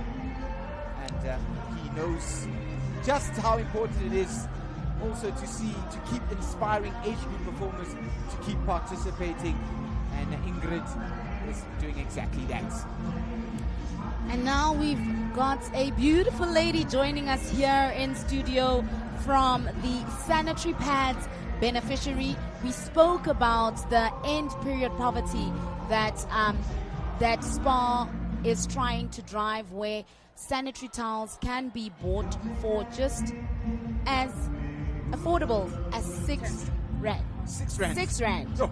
at the SPAR branches. So joining us in studio is Ms. Dikeledi Maubela, the founder and the director of the sanitary pads beneficiary. Can you please talk to us about what you guys do, where you guys based, and how you guys operate? Oh, hi guys. Hello. Good afternoon. My name is Dikeledi Maubela. I'm the founding director of the House of Labron Foundation. We're a non-profit organization that is a cross-border. We are rooted here in South Africa. So what we do, we do toiletry packs in disadvantaged schools. So we are advocating for the SDGs. We are also advocating for free quality education. I'm going to interrupt you there, Mem Mwabelo. You mentioned SDGs. Just break it down for us, because I can see you're steeped in the wonderful terminology, but perhaps some of the people that are tuning into this wonderful broadcast aren't. SDG? Yeah, so SDGs are United Nations Sustainable Development Goals 2030 that were drafted by United Nations. So you choose a goal. There are 17 goals, so you can choose a goal: end poverty, zero hunger. There's good health and well-being. There's a different. Every department has their goal that they have to work towards. Which one are you working under now in terms of the we are doing poverty? We are doing quality education, and zero poverty as well. Good health and well-being, whereby we have a program of we're also taking young people to the parliament to empower them to become leaders of tomorrow. They say they speak today, they lead tomorrow, and we do sanitary pads in different schools. That's what we do. So talk to us then about the influence, as Zintle saying, of SPAR. What practical difference has it made since you guys have started working together with SPAR?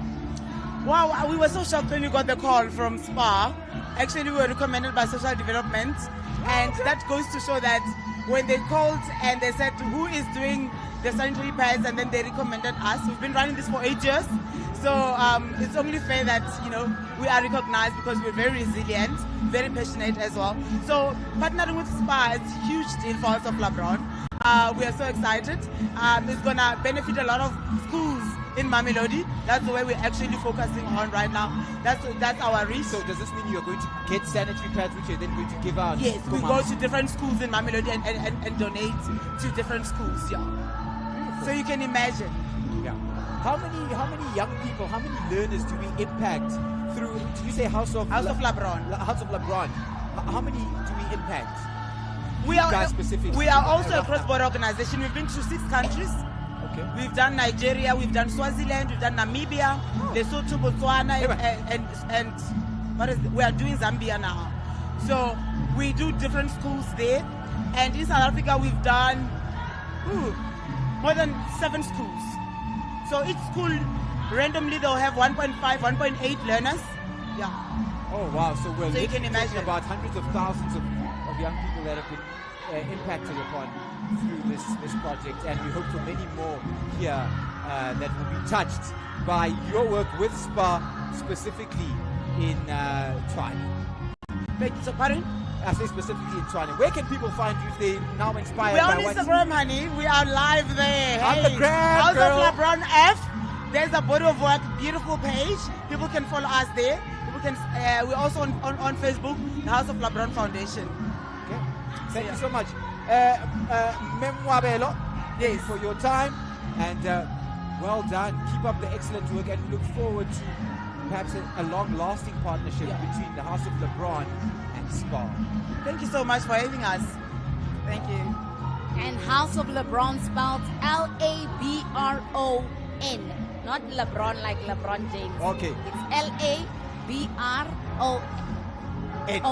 Thank you for correcting me, because I was thinking LeBron James. That's the first thing that went through my mind. So thank you so much for spelling that out. And thank you too for joining us for this wonderful broadcast of the SPAR Grand Prix. As we see someone dancing across the finish line, Jabulane, and the music is pumping. Oh my goodness, I'm enjoying it. They're bringing back all the old hits from Penelope Jane Powers, PJ Powers, and Brenda Fassie, you name it, are all playing there. At 18,000 participants, that's what it looks like. We started at 2 o'clock, it's now approaching 3:30. We've got about 2 hours to complete, and this is where the bulk of the field, our walkers and runners, will be completing this 10-kilometer route around Centurion. And an hour and a half is what it will take here to complete 10 kilometers, as we continue to hear from more people who are impacting the lives of others. So joining us in studio from Irene Homes, we've got Anna Louise Olifield and Lizal Hermanis from the Irene Homes. Ladies, can you talk to us about Irene Homes? What are you about? What are you doing? So at Irene Homes, it's really about community. We're basically a home for 85 ladies that they all have intellectual disabilities, but then we also have day workers, around about 50 people that every day comes to the protective workshop. And the magic of being part of SPAR Women's Challenge, well, celebrating her is celebrating 85 ladies with different abilities, but it's about inclusion. So Liesel is part of the team that ensures that 18,000 goodie bags are packed within less than 2 months. It is a busy period for us. And then we're here today as well to run, actually. Let me get this straight. So you guys, Liesel, are the team responsible for packing the goodie bags? Yes, we are. Oh, wow. And so it's, as you mentioned, ladies with various disabilities that are helping with that process? Yes. Or packing the goodie bags? Yes. How long does it take, that kind of work?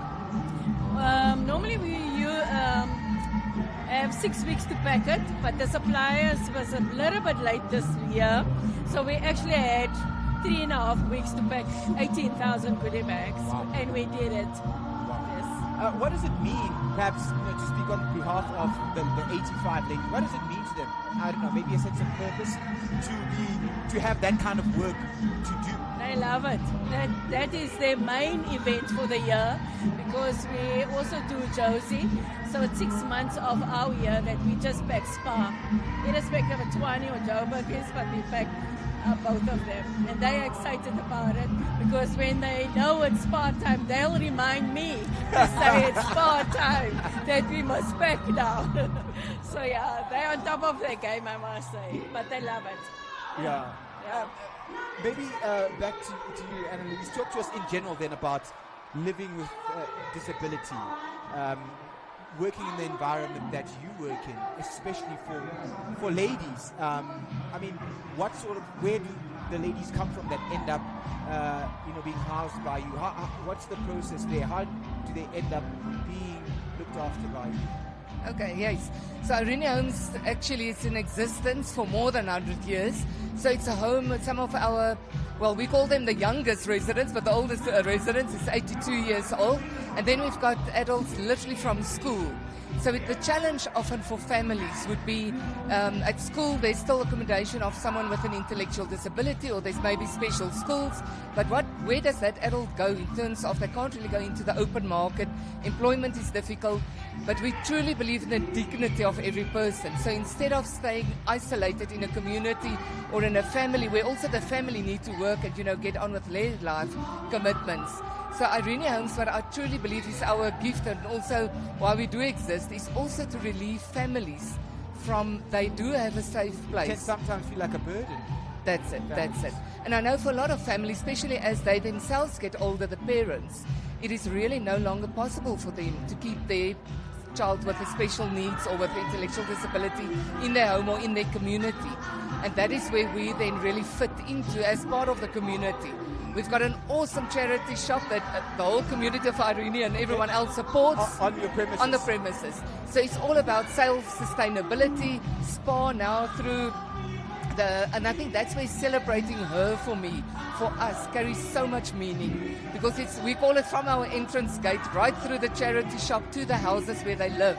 It's really about volunteers, even volunteers helping Liesl with the goodie bags. It's a community of people coming together. In our case, it's celebrating her with a different ability that doesn't fit in any way necessarily in life. Did we have any of our ladies from Irene Homes today walking or being part of the... Yes, they were. Today, unfortunately, we couldn't walk with them, but we're going to join them now. Okay. So they definitely were walking. We're watching here closely to see where they are in the race. Yeah. But I think that's the other gift of inclusion. They hear and they see. I cannot tell you how proud we felt this morning standing here at the VIP lounge looking at 80,000 bags, and it's like, they've done it. Yeah. We've done it. It's more than words. Let's hear from Liesl there. What does it mean for them, that word inclusion, for the ladies to come out from the home? I mean, I assume they spend a lot of time at the home, to come out and be part of the broader community, broader society, walking alongside everyone else at the SPAR Grand Prix event. They will tell me if they get a goodie bag now and there's something missing. They will tell me, you didn't take this bag. But they are on top of their thing. They know exactly what's going on. But they are so excited this morning when we said we're coming through and they're going to get a walk and they're going to get their goodie bag. So they're looking forward to that, their hard work that they've done. Ladies, well done. Well done on some wonderful work. And as you say, it's your gift to society. So let's bless you. God bless you for your wonderful work and looking after. And as you said, I think that was a vital point there. You also help to relieve families. So thank you for your work. And well done on packing our goodie bags. When I go out there, I'll investigate if you've done the right job. If there's anything missing, we will tell you. We are very proud of that. Before you let them go, Musigudi, I'm curious, how many items are in that goodie bag? There is about 28, I think. 28? Even if it's so small, there's 28. You can go check it. And it's a good question, because if someone is missing even one thing on social media, I didn't get my roll on! Exclamation mark. My roll on. Yes. No, we are very proud of those bags, definitely. Thank you. Thank you so much, thank you for ladies. SPAR giving us the opportunity, We appreciate it. Thank you. Well, you heard it yourself. There, wonderful work being done at Irene Homes. Thank you so much, ladies. Enjoy. Go and meet up with the rest of your Irene Homes family out there. And you can give us the report back about the goodie bag.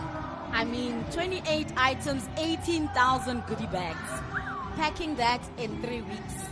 Wow. That is something else. I mean, Irene Homes doing such wonderful work and also just contributing to the community in Pretoria.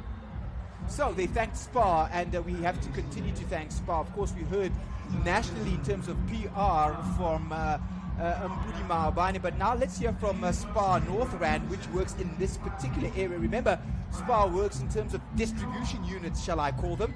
And here's SPAR North Rand. The managing director joins us here. Wilma Mann, thank you so much for your time, and thank you for joining us here today. How do you feel when you look out there and see all those 18,000 pink shirts? Good afternoon. It's absolutely fantastic to understand that we don't only have elite athletes, but 17,000 people who just came out to celebrate being women, being families, being mothers and colleagues, and yeah, it's absolutely incredible. I've taken more pictures than I think I should. What makes SPAR, I guess, what has made it stand the test of time here in South Africa, specifically when I guess it comes to supporting events like the SPAR Grand Prix or the SPAR Women's Challenge, shall I say, which is unique because it's lasted for more than a generation now. What's the key to that success? In SPAR, we recognize that women are the majority of our customers. And women are the caregivers in the majority of our homes in South Africa.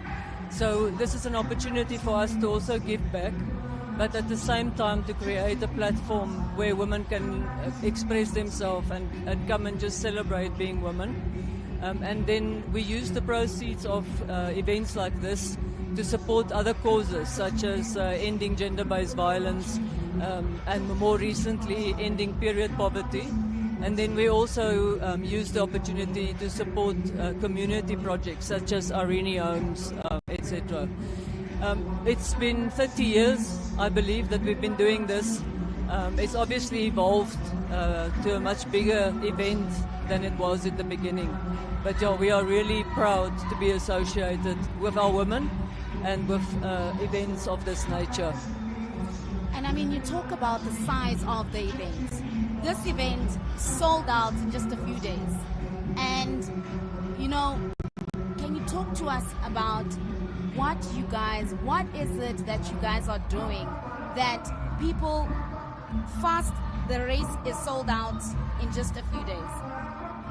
It's a very good question because we got a lot of feedback after the 3 days that there's so much more that people wanted. You know, there's so many more women that wanted to enroll, and we had to close it because you only get allowed a certain number of people based on what the environment can accommodate when we do the race.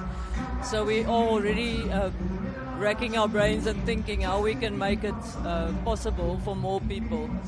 What I think is the draw card is you can be an elite athlete, you can come and compete for points in the Grand Prix, or you can just be somebody that's just started walking or that wants to still start walking every day, and you can come and enjoy it. And the unity of that one color that everybody wears and of the event and everything that happens around the event, I think it just is a celebration for women, and people are really fighting to come, and we've got large families who come together. One of my colleagues, he was bringing 14 people from his family and around the street, and he had to bring them, and he also had to walk. So I saw him walking, so he had to bring the ladies. So it is really a community event, and people enjoy being associated. Talk to us then about SPAR North Rand in particular, which specifically as it relates to this race, the SPAR Women's Challenge Tshwane, is the biggest, as it were, the crown in the jewel. SPAR North Rand, how do you relate with your customers in a way that makes this probably the most popular of all the SPAR Women's Challenge events? I'm confident that we are stealing a few customers from SPAR South Rand at the same time. As you know, they're quite close to us on the other side of the Olifants. SPAR North Rand has invested much wider than just the women's sports, and we get involved with our communities, and we make sure that all of that gets brought together here.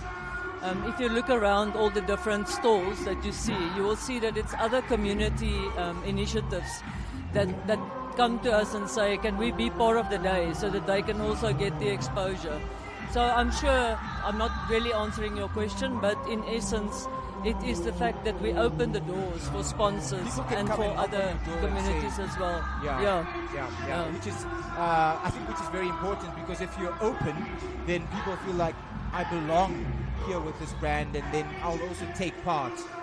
So, can we say then that this will continue for another 30 years, another generation of seeing this wonderful celebration of women from SPAR? Yeah, I think SPAR is known for resilience and for sticking with the communities. Next year we will be celebrating 65 years in South Africa, and I think doing this for another 30 years is almost a given. Who knows what it will look like with all the technological advancements, etc. But at the end of the day, SPAR is about people. and about relationships. And whatever happens around us, we will always have that ability to bring people into our stores and into events like this. And I'm not committing, but I will certainly endeavor to make it continue as long as possible. Well, spot on. She says it's about relationships, and the most important of those is SPAR's relationship with its customers, which finds expression here in the SPAR Women's Challenge. Well, Maman, thank you so much for your time. Thank you very much. Of course, the Managing Director of SPAR North Rand, and they give us the SPAR Women's Challenge here in Tshwane. Thank you for your time. Enjoy the rest of the day. Dance, have fun out there.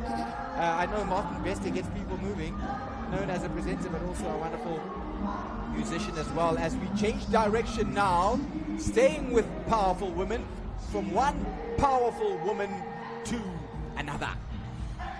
Joining us in studio, the ever so bubbly, four-time Olympian Erwet van Zyl.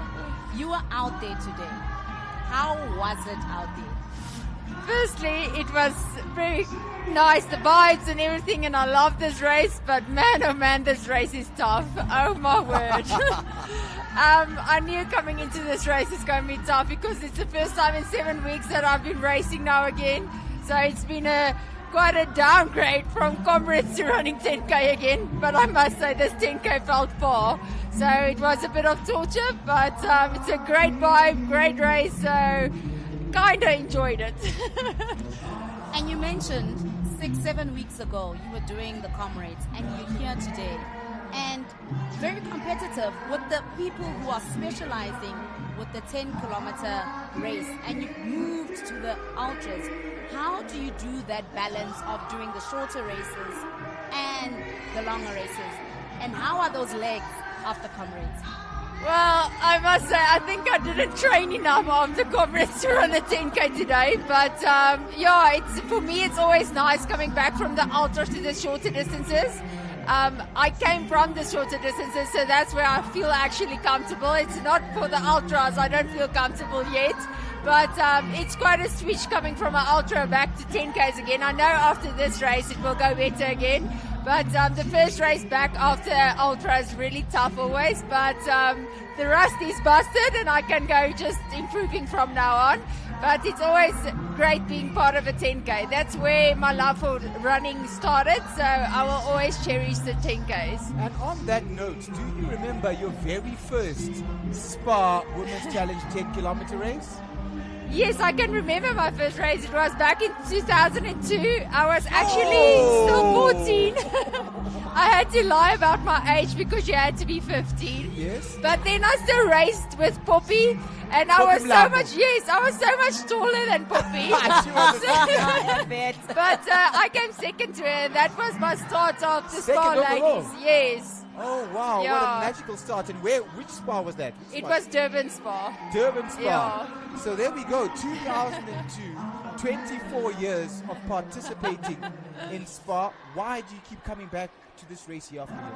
So the Pretoria SPAR is special because that was my first SPAR that I won, and then it was still at Groenkloof, and we were only 1,000 that ran that day. We started still on the track, and we had to go like over that massive hill and run around and come back again. So then I was still racing against Poppy again, but I won her that day. So that was a big breakthrough for me. And then from there on, I just continued. And that's why Tshwane is always special to me, because it was my first SPAR win. And that tells me that you've seen this race grow over the years. Can you talk to us about that first win here in Tshwane and running it here today, that progression over the years? Yes, what is it that you can talk to us? Grown so much. I mean, today it's just a flag out there with the purple pink t-shirts, and when we started we could fit everyone around a 200 meter 200 meters of the 400 meter track. That's how little the SPAR race was back then. So it just grew and grew, and I remember my first win year, it was, I think that year they had like 30,000 ladies running. That was the most still, and then they capped it down because that was quite a lot for this space. but the race has just grown and the competition has just improved. So it's amazing what SPAR is doing, and especially Tshwane. It's always a special race because it's the only race that starts in the afternoon. Yes. That makes it so much tougher, and you have to get your nutrition right, and it's just so much different than a morning race, but we still love it. We come back for it, and yeah, it's an awesome race. Yvette, we can talk for hours, but I think we'll leave it there for today with these words. Thank you so much for your service, not only to SPAR, but to South African running. As you mentioned, 2002, it's 24 years ago, and you are still going strong with many more Comrades Gold medals that I'm sure are still in your future. So thank you for your time. Well done on finishing in the top 10 here today, and we will see you again next year here. Yes, of course. Of course. Yes, of course. Yvette van Zyl, one of the legends of South African distance running, as she continues to give us her service here and participated in the SPAR Women's Challenge in Tshwane here, finishing in the top 10. And what a wonderful memory from her. Oh, that was beautiful. Running in 2002 against Poppy Mlambo. A long, long time ago. As we wrap up this broadcast here of the SPAR Women's Challenge in Tshwane, our final participant here in studio. We call him a participant because, yes, he's an interviewee, but he's a participant because he's the first one to come wearing a race number to show that he was running earlier on today, and he will make sure it's displayed nicely in pride of place, and he will talk on behalf of the city. Thank you so much to Mr. Johan Meckler. Thank you so much. First things first, let's make sure that everything is above board. Yes, it's the real race number. It's been crossed out. So he's done it. Yeah, 5 kilometers. How was it? Good afternoon. Thank you very much, and thank you very much for having me here. It was great. Enjoyed it. To be part of 18,000 plus people, I think it's fantastic. We enjoyed the walk. We enjoyed disrupting the traffic. I think that was the best part. And there were some very angry people. But next time, my advice to you is come and join us. There we go. Talk about the traffic. The city of Tshwane, of course, with the Metro Police play a pivotal role in that. Why is it important for the city to have events like this, specifically this one, such a huge one, where you can disrupt traffic? Why is it important? Look, it's critically important. And that is also why we have an agreement, MOU, with SPAR. It is exactly to make sure that two things happen at the same time. Okay. Firstly, that we have a successful event. Secondly, that everybody is safe. Not only the walkers and the runners, but also the other road users. So for us it's important that we anticipate what can happen, that we are adequately prepared, and that we have a successful and safe race. The city of Tshwane, TMPD, is critically important in that regard. So talking about successful, 18,000 participants running the streets of Tshwane. Can you talk to us about how an event like this contributes to the city of Tshwane? It contributes in a major way. Firstly, there is a big correlation between what we want to achieve as a city and what SPAR wants to achieve. Like SPAR, we are also fighting gender-based violence. Okay. We are fighting poverty, we are fighting hunger, and we all know that women are at the receiving end of it all. So for us it's very important together with our partners to try and make a dent in those scourges that ravage our society. So as a city, we take our lead from here, and we make sure that especially gender-based violence, that we act against that in the city, that we set the example. So I guess with that being said, and with these sorts of positive outcomes that align to the city's mandate in terms of supporting its citizens, are we correct in saying that long may this partnership continue? No, absolutely. No, it's critically important that the city have these kind of partnerships, and not only with SPAR but with many other institutions, because that is the only way that we can change the culture. If we take hands and we work together towards common goals. Johan Meckler, thank you so much for your time from the city of Tshwane. This year he had 5 kilometers, next year he shall have 10. Is that how it goes? Amen. Amen to that. We've We'll got it on hold you to camera. From the city of Tshwane, thank you so much to Johan Mikler for joining us, and thank you to the city of Tshwane for giving us a safe race here and at the SPAR Women's Challenge in Tshwane. And that's where we wrap things up in terms of our interviews. All that's left for us to do is look back on a wonderful day of 5 and 10 kilometer running. The 10 kilometer race took pride of place where the talk was about Glenrose Kaba. Glenrose Kaba meant business today, took that lead in the beginning and ended up victorious. Salam Gebre settled for second. Kyla Jacobs from back to front running took third position. Tatisile Sosibo in fourth. Karabo Mailula fifth. Ervet van Sale sixth. Karina Swiggers in seventh. Zante Taryalt in eighth. Sean Gerber. We said Old No earlier. She's recently married. Yes. Sean Gerber finished ninth, and closing that top 10 was Dikeledi Majaha in the colors of Nedbank. Well, it depends where you're from, but Kosa will say Majaha, Basutu Batar Majara. So we know that this is in Kosazana Kaprazet. She's well within her rights to say Majaha. And Sean Gerber, good to see her running well again. That's where we leave it. If you listen very closely, you can hear what? Mid-tempo. And it is happening right here as we say goodbye. And thank you so much for joining us. It's been the 2026 SPAR Women's Challenge Tshwane, won by Glenrose Kaba and enjoyed by 18,000 others. We have had a fabulous time with you here, and we look forward to seeing you at the next installment of one of South Africa's premier mass participation events, and certainly the first when it comes to women's only 10-kilometer road running. Thank you for your time, and see you soon. Goodbye.